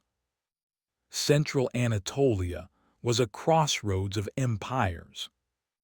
From the Assyrians to the Persians, from the Romans to the Byzantines, the region changed into continuously underneath danger. Later Arab raids throughout the early Islamic length could push Christian groups to our searching for shelter underground. Daring Kuyu and Ka Maklar may also have ended up sanctuaries all through these waves of violence, permitting human beings to disappear into the rock and anticipate chance to pass. However, there may be a hassle.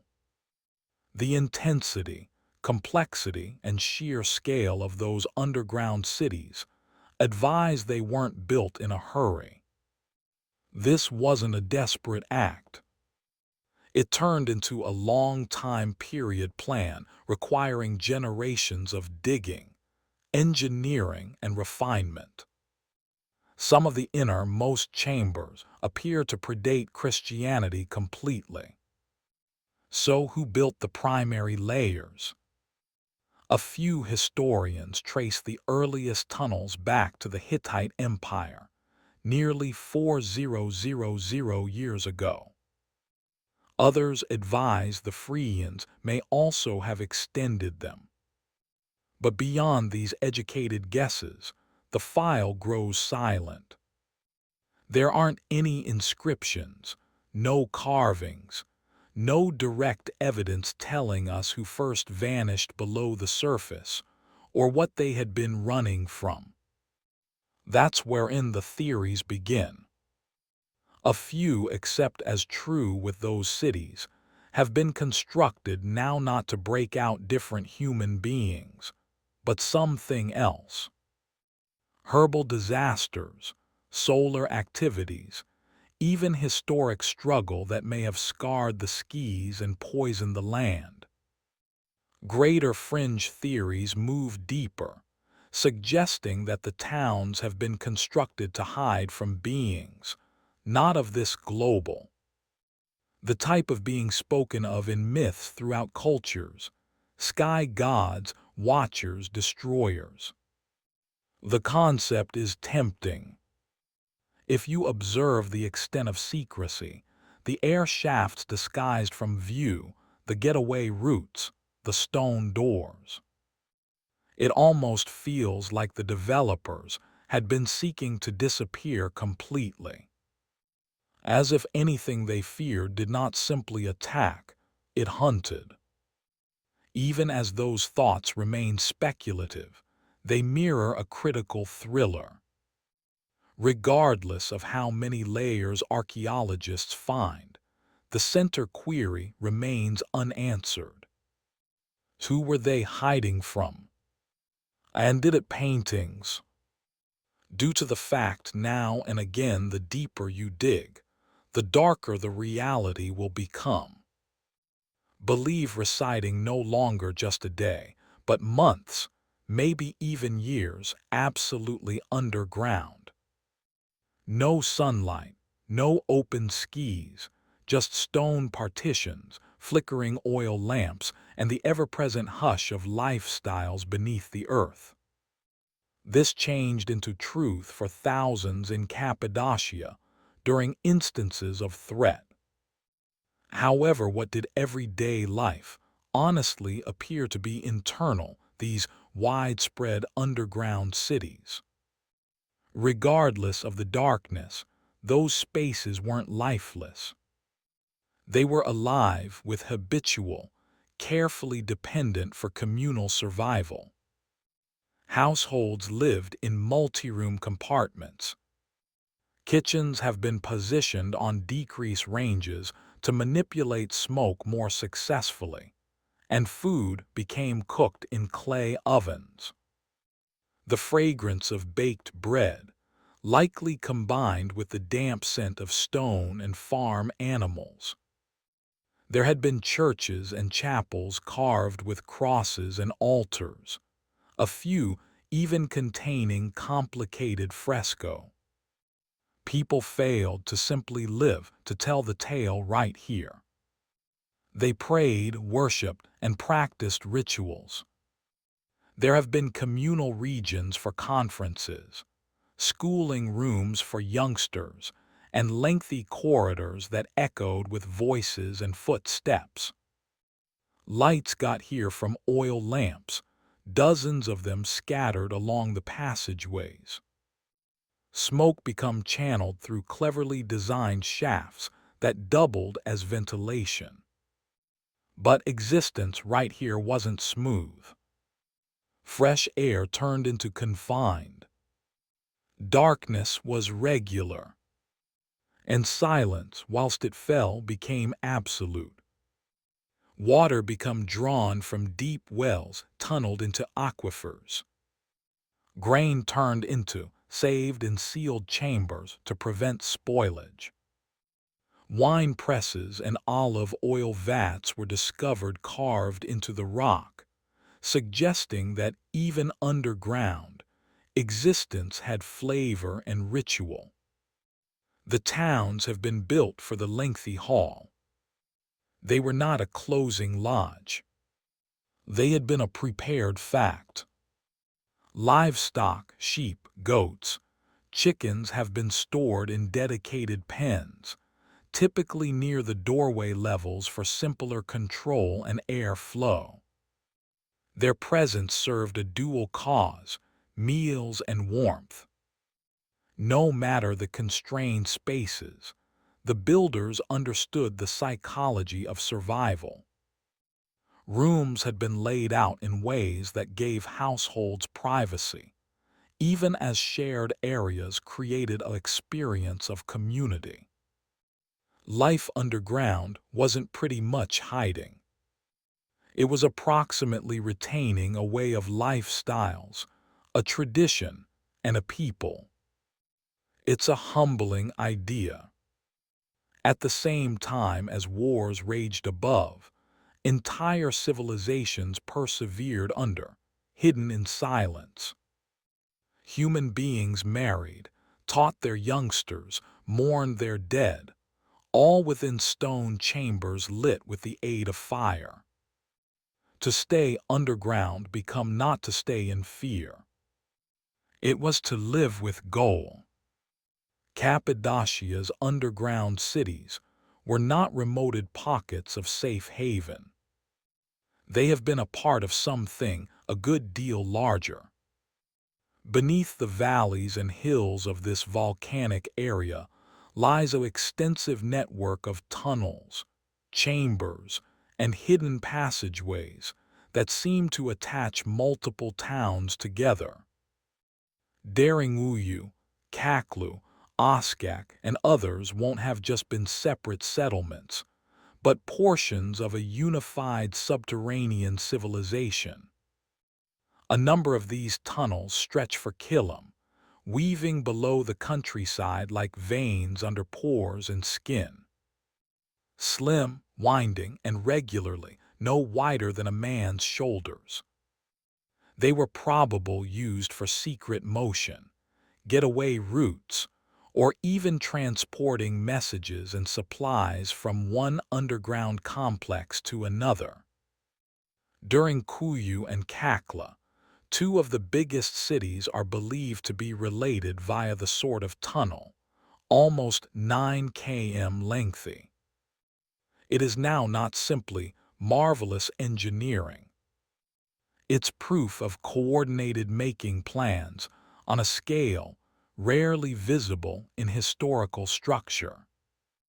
If genuine, it method more than one cities could assist one another in times of siege or crisis, functioning nearly like an underground federation.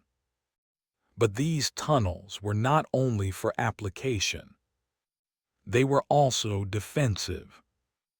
Constructed with a couple of bottlenecks, blind turns, and choke factors, they pressured any pursuer to go into one by one, making them easy to lure or ambush. Many tunnels were rigged with lure doorways and stone corks that would be rolled into location to dam intruders. Nevertheless, the full volume of these networks remains unknown. New passageways are nevertheless being located. In 2014, an excellent large underground complicated turned into accidentally uncovered under Nevshire, possibly dwarfing even bold Kuyu. Archaeologists trust it can incorporate dozens of levels, aqueducts, locations of worship, and limitless extra tunnels yet to be mapped. What were those tunnels truly for? Were they easy getaway routes, or the infrastructure of a society built to live without ever being seen? The greater we discover, the extra we comprehend. Cappadocia's underground isn't only a collection of houses and halls. It's a machine deliberate, related, hidden below our feet for thousands of years.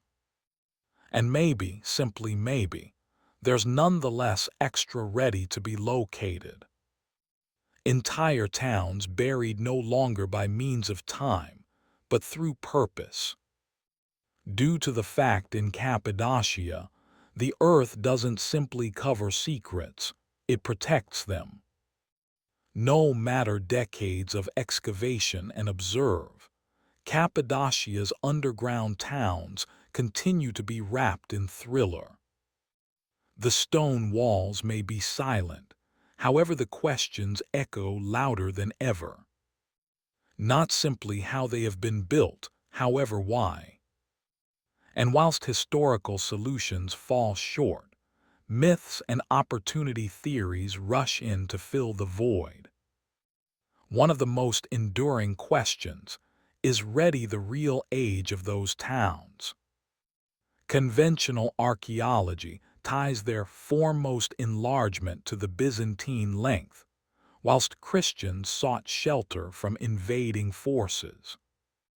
But some researchers agree with that the earliest tunnels and chambers are a ways older, likely courting again 4000 years or extra. If it is real, what type of danger existed see you later ago that might force people underground? Enter the theories. Some endorse these subterranean towns were emergency shelters from natural cataclysms. Big floods, sun flares, volcanic winters, or historic climatic disasters. The layout of the cities, self-enough, hidden and sealed, might be interpreted as long-time period survival bunkers organized for environmental collapse. Others look to cosmic motives. Historical astronaut theorists argue that early civilizations can also have built these towns to hide from entities they defined as gods, beings who descended from the sky and dominated with fearsome electricity. Could the underground towns have been a shield from something not of this earth? One neighborhood legend speaks of giants that once roamed the surface, using people underneath. Others inform of fireplace from the heavens and enemies that got here with burning eyes. To the contemporary ear, those can also sound like metaphors or reminiscences distorted via centuries of oral lifestyle. However, they hint at something terrifying enough to push complete cultures into the rock.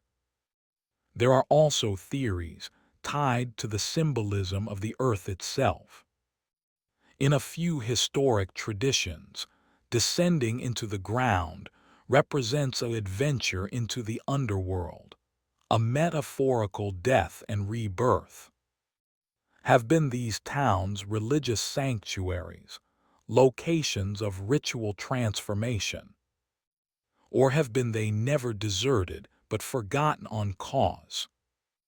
The fact is, no unmarried theory explains it all. The dimensions, the age, the precision. It doesn't fully healthy into our present historic framework. And maybe it is the maximum unsettling part. Due to the fact once in a while what lies hidden is not simply records. It is the brink of something we were by no means supposed to apprehend. Nowadays, traffic to Cappadocia stroll via dreamlike landscapes, over valleys carved via wind, beyond fairy chimneys glowing orange in the evening sun. Hot air balloons float quietly overhead. But below their FT, the ground is whole. Under the splendor lies a world carved in darkness, one nevertheless preserving its breath after lots of years. The underground cities are actually open to tourists. Visitors descend slim stairwells, skip through low arched tunnels, and stand in rooms wherein human beings as soon as lived in silence, waiting for hazard to pass. And yet, most effective, a fragment has been exposed. A few chambers remain sealed. A few tunnels collapse into shadow. A few doorways lead nowhere. Or so it seems. Those are not just ruins. They're testaments. Proof that human beings will do whatever it takes to live to tell the tale, to guard their kids, to preserve their ideals, to disappear when the sector turns adverse. And in that act of vanishing, they left at the back of a type of message not written in language, but in stone. We don't know their names. We don't know their memories. However, we understand this. They had been planners, engineers, visionaries. They created something that might undergo centuries of silence. Something that would have been supposed in no way to be located. Cappadocia reminds us that records isn't on the surface. Every now and then, the maximum profound truths are buried on cause. Hidden from conquerors, hidden from the curious, hidden maybe from time itself. And what remains? Thriller. Mystery in the ideal healthy of the rolling stone doors. Mystery inside the air shafts that still pull wind from the deep. Mystery within the miles of unexplored tunnels, nonetheless untouched, nevertheless dark.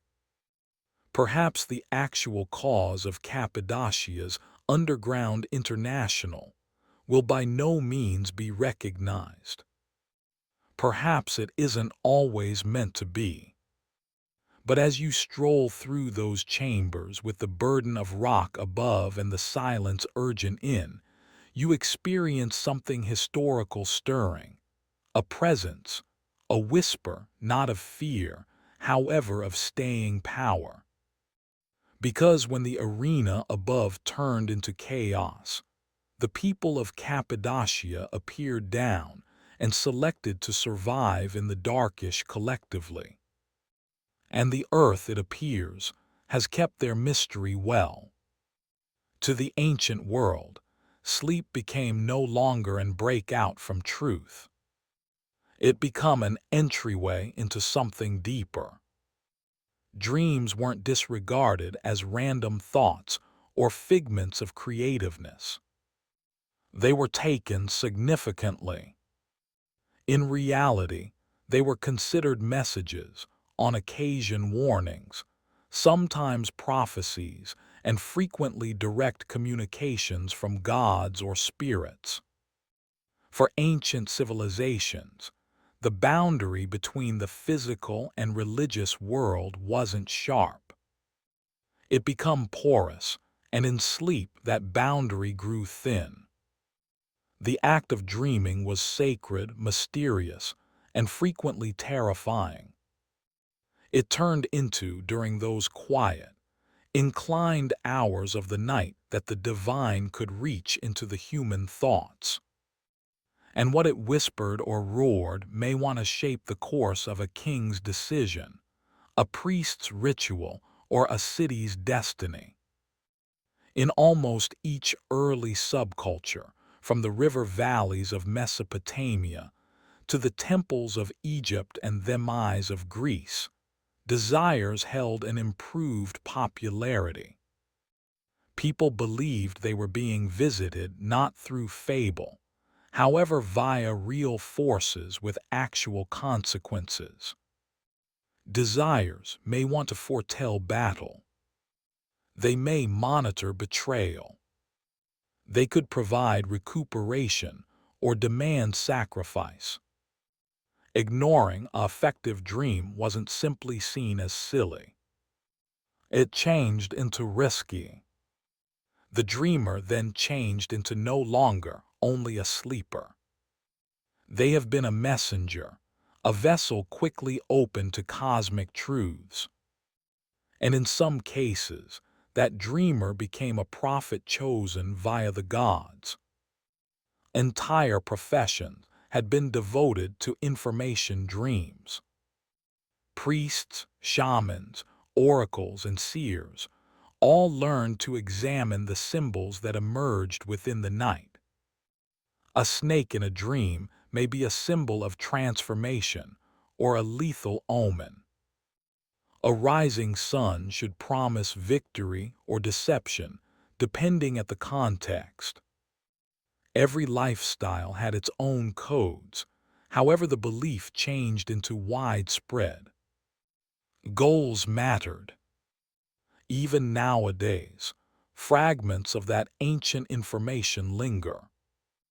We talk of following our goals or waking up to an attention.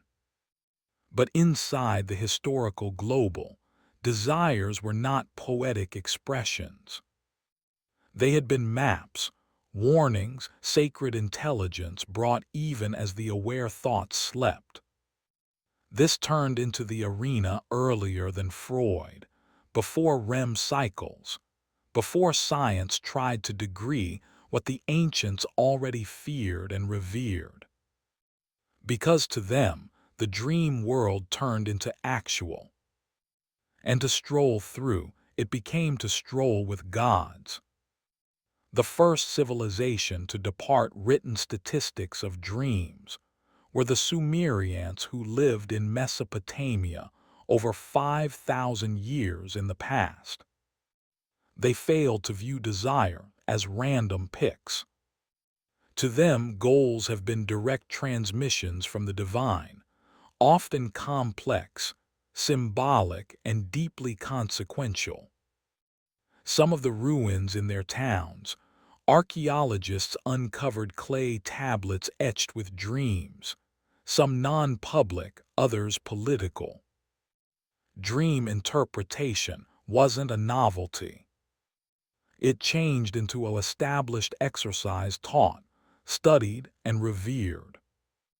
Sumerian kings had court dream interpreters, guys educated to decipher the messages of the gods, and whose interpretations could have an impact on the destiny of whole towns. One of the most well-known examples of this ancient dream tradition lies in the Epic of Gilgamesh, one of the International's oldest literary works. In it, each Gilgamesh and his accomplice Enkidu enjoy vivid symbolic dreams. Before embarking on their dangerous adventure to slay the monster Haba, Gilgamesh goals of celestial battles and collapsing mountains, visions his mom and priests interpret as divine warnings and veiled prophecies. These dreams weren't ignored. They were consulted as sacred steering.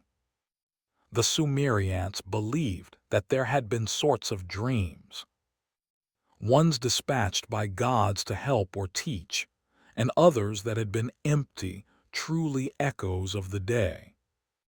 Figuring out which changed into, which required the awareness of a priest or diver. Those who may want to study omens, symbols, and styles hidden in the imagery of sleep. Temples frequently had unique chambers wherein priests, or maybe kings, would sleep in hopes of receiving divine visions.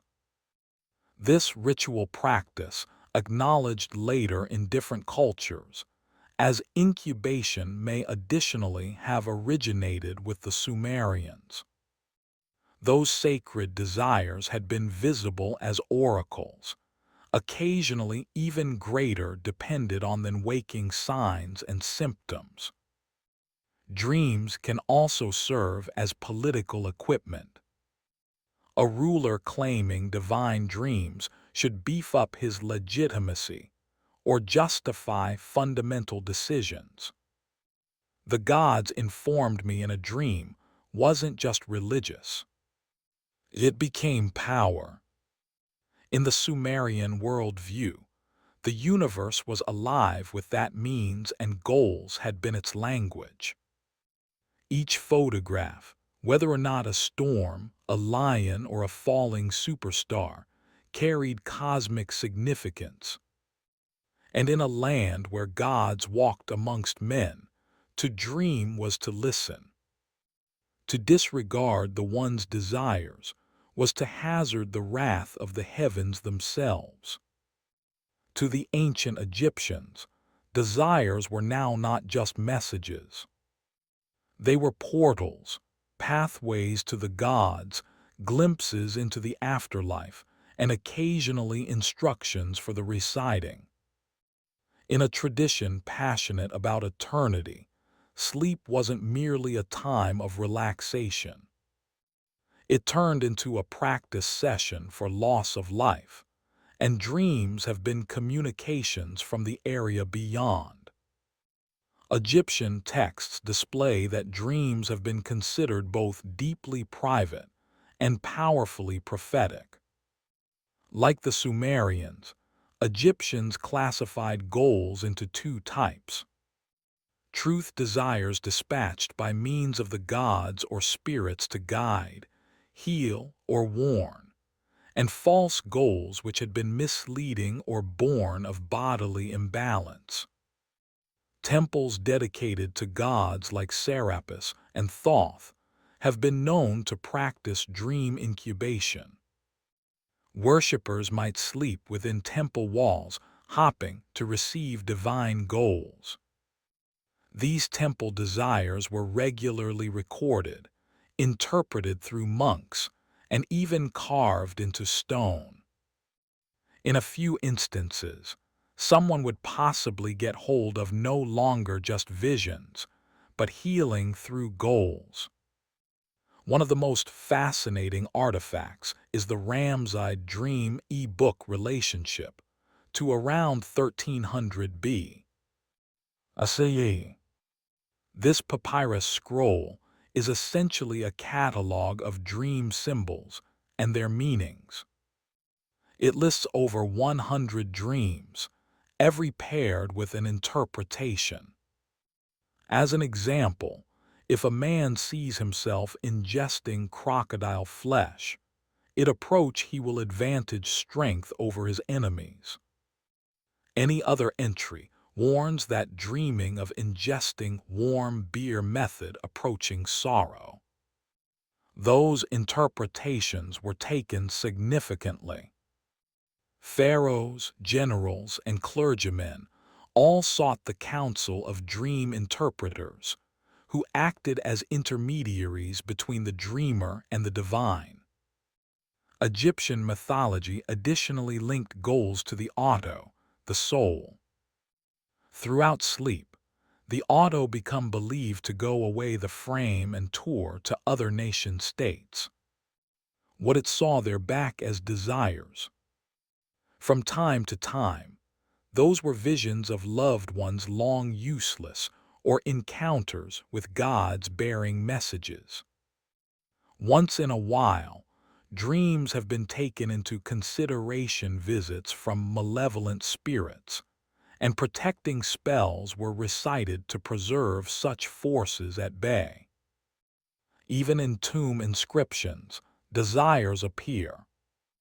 Kings described how gods came to them inside the night time, imparting divine sanction for his or her rule or steerage for their legacy. Inside the land of pyramids and gods, desires were not illusions. They were revelations. And to dream was to step in short into the everlasting. In ancient Greece, dreams occupied an area among medicine, mythology, and philosophy. To the Greeks, goals have been extra than private. They had been cosmic messages delivered by gods, heroes, or even forces from the underworld. But unlike earlier civilizations, the Greeks also began to invite why we dream, planting the first seeds of psychological thought. The most sacred vicinity for dream revelation in Greece turned into the Asclepion, a recuperation temple committed to the god Asclepius, the divine physician. Pilgrims got here from across the Mediterranean to sleep internal these sanctuaries in a process known as incubation.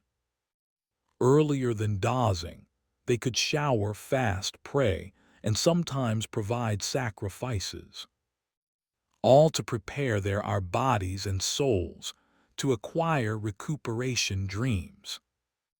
In these desires, it changed into stated that Asclepius himself could seem, diagnosing their contamination or prescribing a cure, once in a while even acting dream surgical treatment.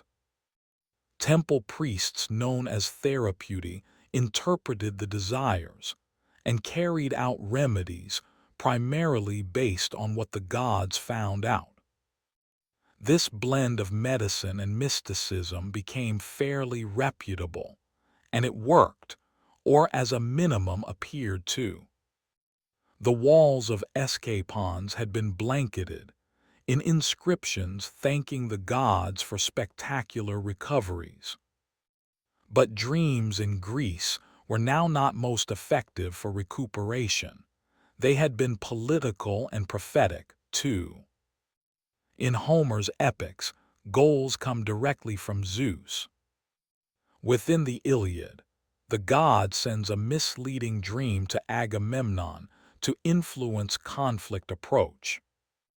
Within the Odyssey, Penelope speaks of gates of dreams, certainly one of horn from which true desires emerge, and one among ivory from which come lies.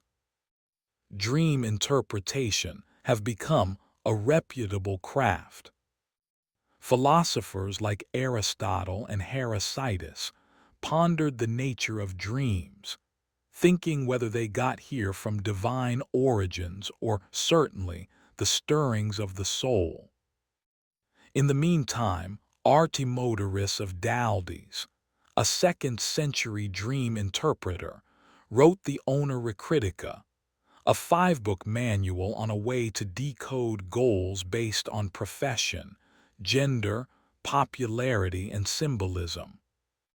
His work became referenced for centuries. The Greeks believed that during sleep, the soul loosened its grip at the frame, floating in a liminal country where it can glimpse deeper truths.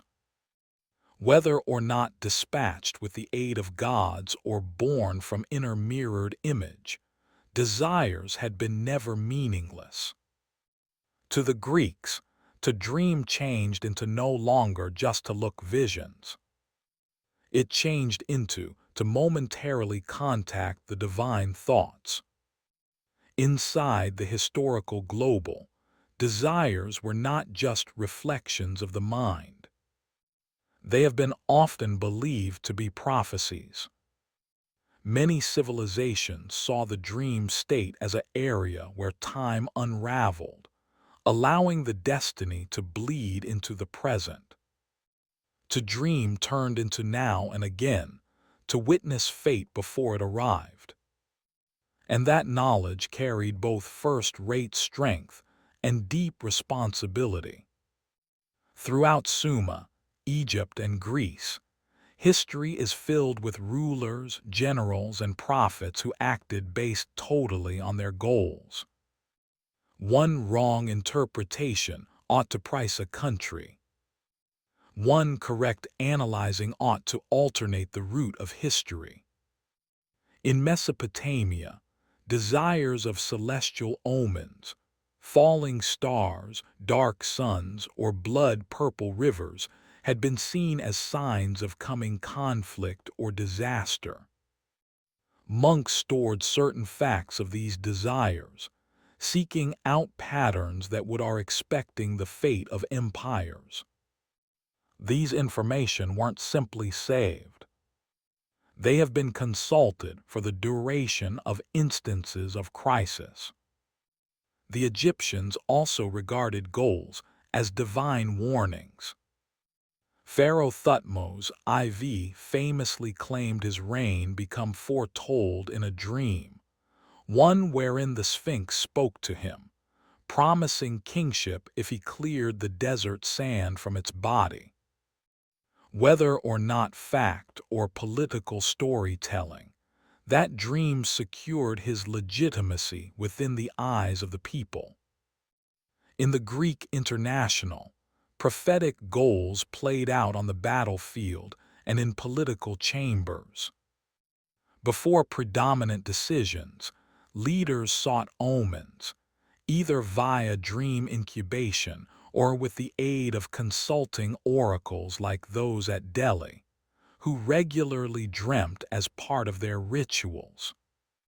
Even Alexander the Excellent becomes said to have dreamed of the Egyptian god Serapis earlier than conquering Persia, taking it as a sign of divine favor. However, prophecy wasn't most effective for kings. Everyday human beings additionally accept as true with goals should foretell marriage, childbirth, illness, or dying. Artemodorus Critica covered hundreds of such interpretations. Dreaming of losing enamel, a death in the circle of relatives, dreaming of flight, a surprising change in fortune. The notion in prophetic dreams gave ordinary humans an experience of get admission to the divine, a glimpse into the hidden threads of fate. However, it additionally created anxiety. What in case you neglected a caution? What if you misunderstood? In a global in which gods whispered in desires, sound asleep wasn't just a private act. It became a communique with destiny. In the ancient international, healing failed to continually come from herbs or blades. It frequently came from goals. Sacred recuperation sanctuaries, referred to as dream temples, existed across many historic cultures. Right here, the ill failed to simply are seeking remedy. They sought divine intervention. And the remedy began, now not with potions, but with sleep. The most famous of these have been the Asclepians in ancient Greece, dedicated to Asclepius, the god of healing. However, this wasn't a Greek invention on my own. Earlier civilizations in Egypt and Mesopotamia also believed that goals ought to display treatments or offer religious purification.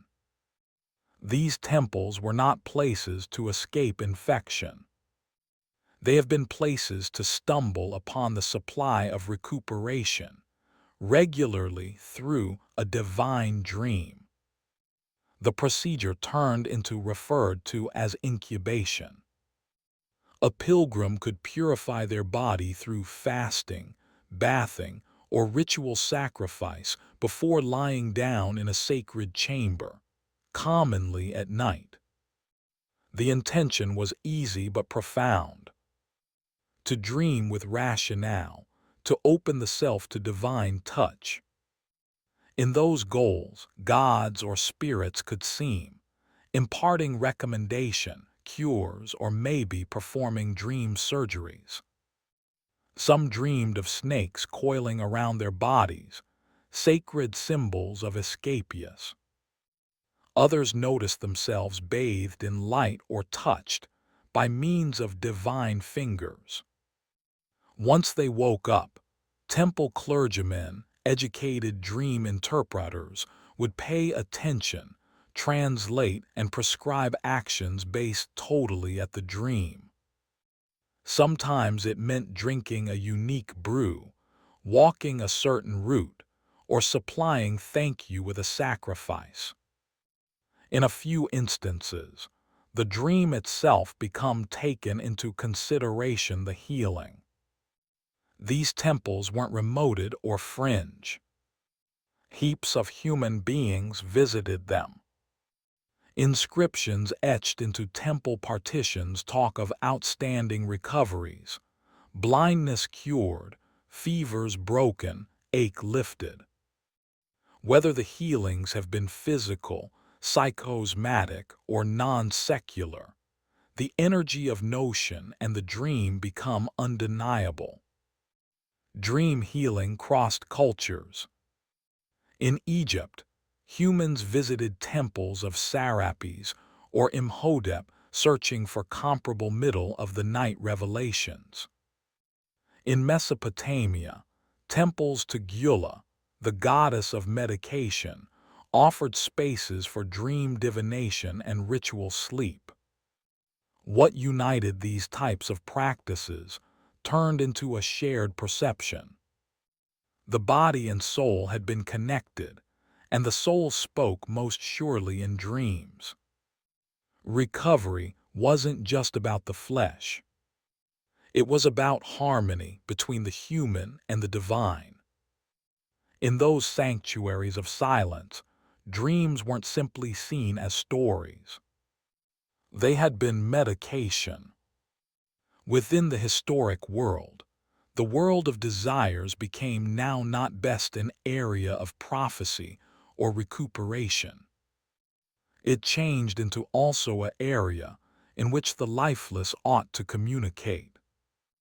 Many historical civilizations believed that dreams provided an unprecedented and sacred moment when the veil among the reciting and the useless grew thin. To dream of a departed cherished one became not seen as a simple expression of grief or memory. It became frequently believed that the spirit of the deceased had sincerely lower back, bearing messages, warnings, or unresolved requests. Those dream encounters were powerful, emotional, and deeply vast. In Egypt, in which the afterlife turned into significant to belief, Goals had been conceived to offer an immediate link to the underworld. The soul or automobile was believed to journey freely at some stage in sleep, even journeying the dead. If a deceased member of the family seemed in a dream, it is able to suggest they had been displeased, in need of offerings, or simply attaining out with steerage. Egyptians from time to time wrote letters to the useless, left in tombs or shrines, inquiring for safety or assist, hoping the request could be replied in a dream. In Mesopotamia, dream encounters with the useless had been handled with reverence and warning. The lifeless had been believed to keep power in the afterlife, and a dream visitation may be a signal that something become a leave out. Perhaps an overlooked burial ritual or an unfulfilled vow. These desires have been often accompanied by way of ritual purification or offerings to set matters right. The Greeks also took goals of the lifeless significantly. In Homer's Odyssey, Odysseus descends into the underworld and speaks with the spirits of the fallen, a imaginative and prescient that mirrors what many believed could happen in the course of sleep. The truth-seeker Herodotus once stated, "The waking have one global in common, however the sound asleep flip aside each right into a global of his personal." That private global became in which the lifeless ought to slip via.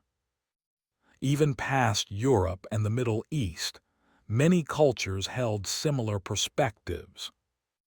That the useless have been not totally long past, and that desires were their language. While the voice of a misplaced parent or infant spoke within the night, it wasn't poetic. It turned into real. To the ancients, sleep was not a place to overlook. It became wherein the past may want to still attain out, and once in a while ask to be remembered. To historic civilizations, goals were not just messages. They have been puzzles wealthy with symbols, unknown creatures, not possible activities, and celestial signs and symptoms. Dreams have been believed to carry coded language from the divine. Interpreting them wasn't clean. It required schooling, intuition, and regularly ritual. In Mesopotamia, Egypt, and Greece, expert dream interpreters operated almost like clergymen or shamans. They studied vast collections of dream information, memorized symbol meanings, and knew how to differentiate between a true dream and a meaningless one. Their interpretations ought to have an impact on public policy, remedy, or even conflict. Across cultures, certain dream symbols seemed over and over, and that they were rarely literal. A snake may suggest risk in a single dream, transformation in every other. Seeing fireplace might be a caution of destruction or purification. Flying might characterize the soul breaking free of earthly burdens, or a longing to break out something in waking life. In Egypt, dream books mentioned hundreds of those symbols. Dreaming of drowning might sign an emotional typhoon to come. Seeing oneself blind could foretell a spiritual awakening, or a painful fact hidden in simple sight. These have been now not guesses. They had been part of a significant historical language, of symbols delicate over generations. In Greece, Ardamdoras of Daldes compiled the Uneritica, a 5-quantity manual of dream analysis. He emphasized that dream interpretation wasn't standard. Context mattered. A farmer dreaming of a flood meant something very one-of-a-kind than a sailor dreaming the equal. The Wunner Critica is one of the earliest regarded texts to signify that personal enjoy shapes dream, which means a remarkably cutting-edge concept for the 2nd century. Dream interpretation become additionally tied to divination. Goals had been visible as one thread in a web of omen signs and sacred messages. Dreamers would possibly consult oracles, draw masses, or carry out ritual offerings to make clear what they'd seen. A few even kept dream journals inscribed on papyrus or clay, now not only for non-public insight, however to share with their community. For ancient human beings, symbols were not just subconscious photos. They have been keys, a part of a divine language whispered in sleep. An expertise that language meant unlocking the need of the gods, the forces of fate, and the secrets and techniques of the soul. To the ancients, a dream wasn't only a tale. It became a message in code dispatched from the celebs. Today, we often treat goals as fleeting fragments. Extraordinary pictures fast forgotten once we wake, or at fine cloth for therapists and artists. However, to the ancients, desires had been far extra than intellectual noise. They have been sacred, dependent, and revered. They presented guidance, healing, connection with the lifeless, and glimpses of the divine. Dreams had been a part of the fabric of life, woven into medicine, religion, and governance. So what happened? As technology and rationalism rose, mainly within the Submit Enlightenment West, desires had been reclassified, now not messages from the gods. They have become neurological byproducts, electrical impulses, reminiscence fragments, or emotional processing. The sacred became medical. The symbolic was decreased to chemical. However, even now, in moments of grief, exchange, or deep intuition, desires nonetheless remember. We nevertheless search them for that means. A dream of a lost loved you can still convey closure.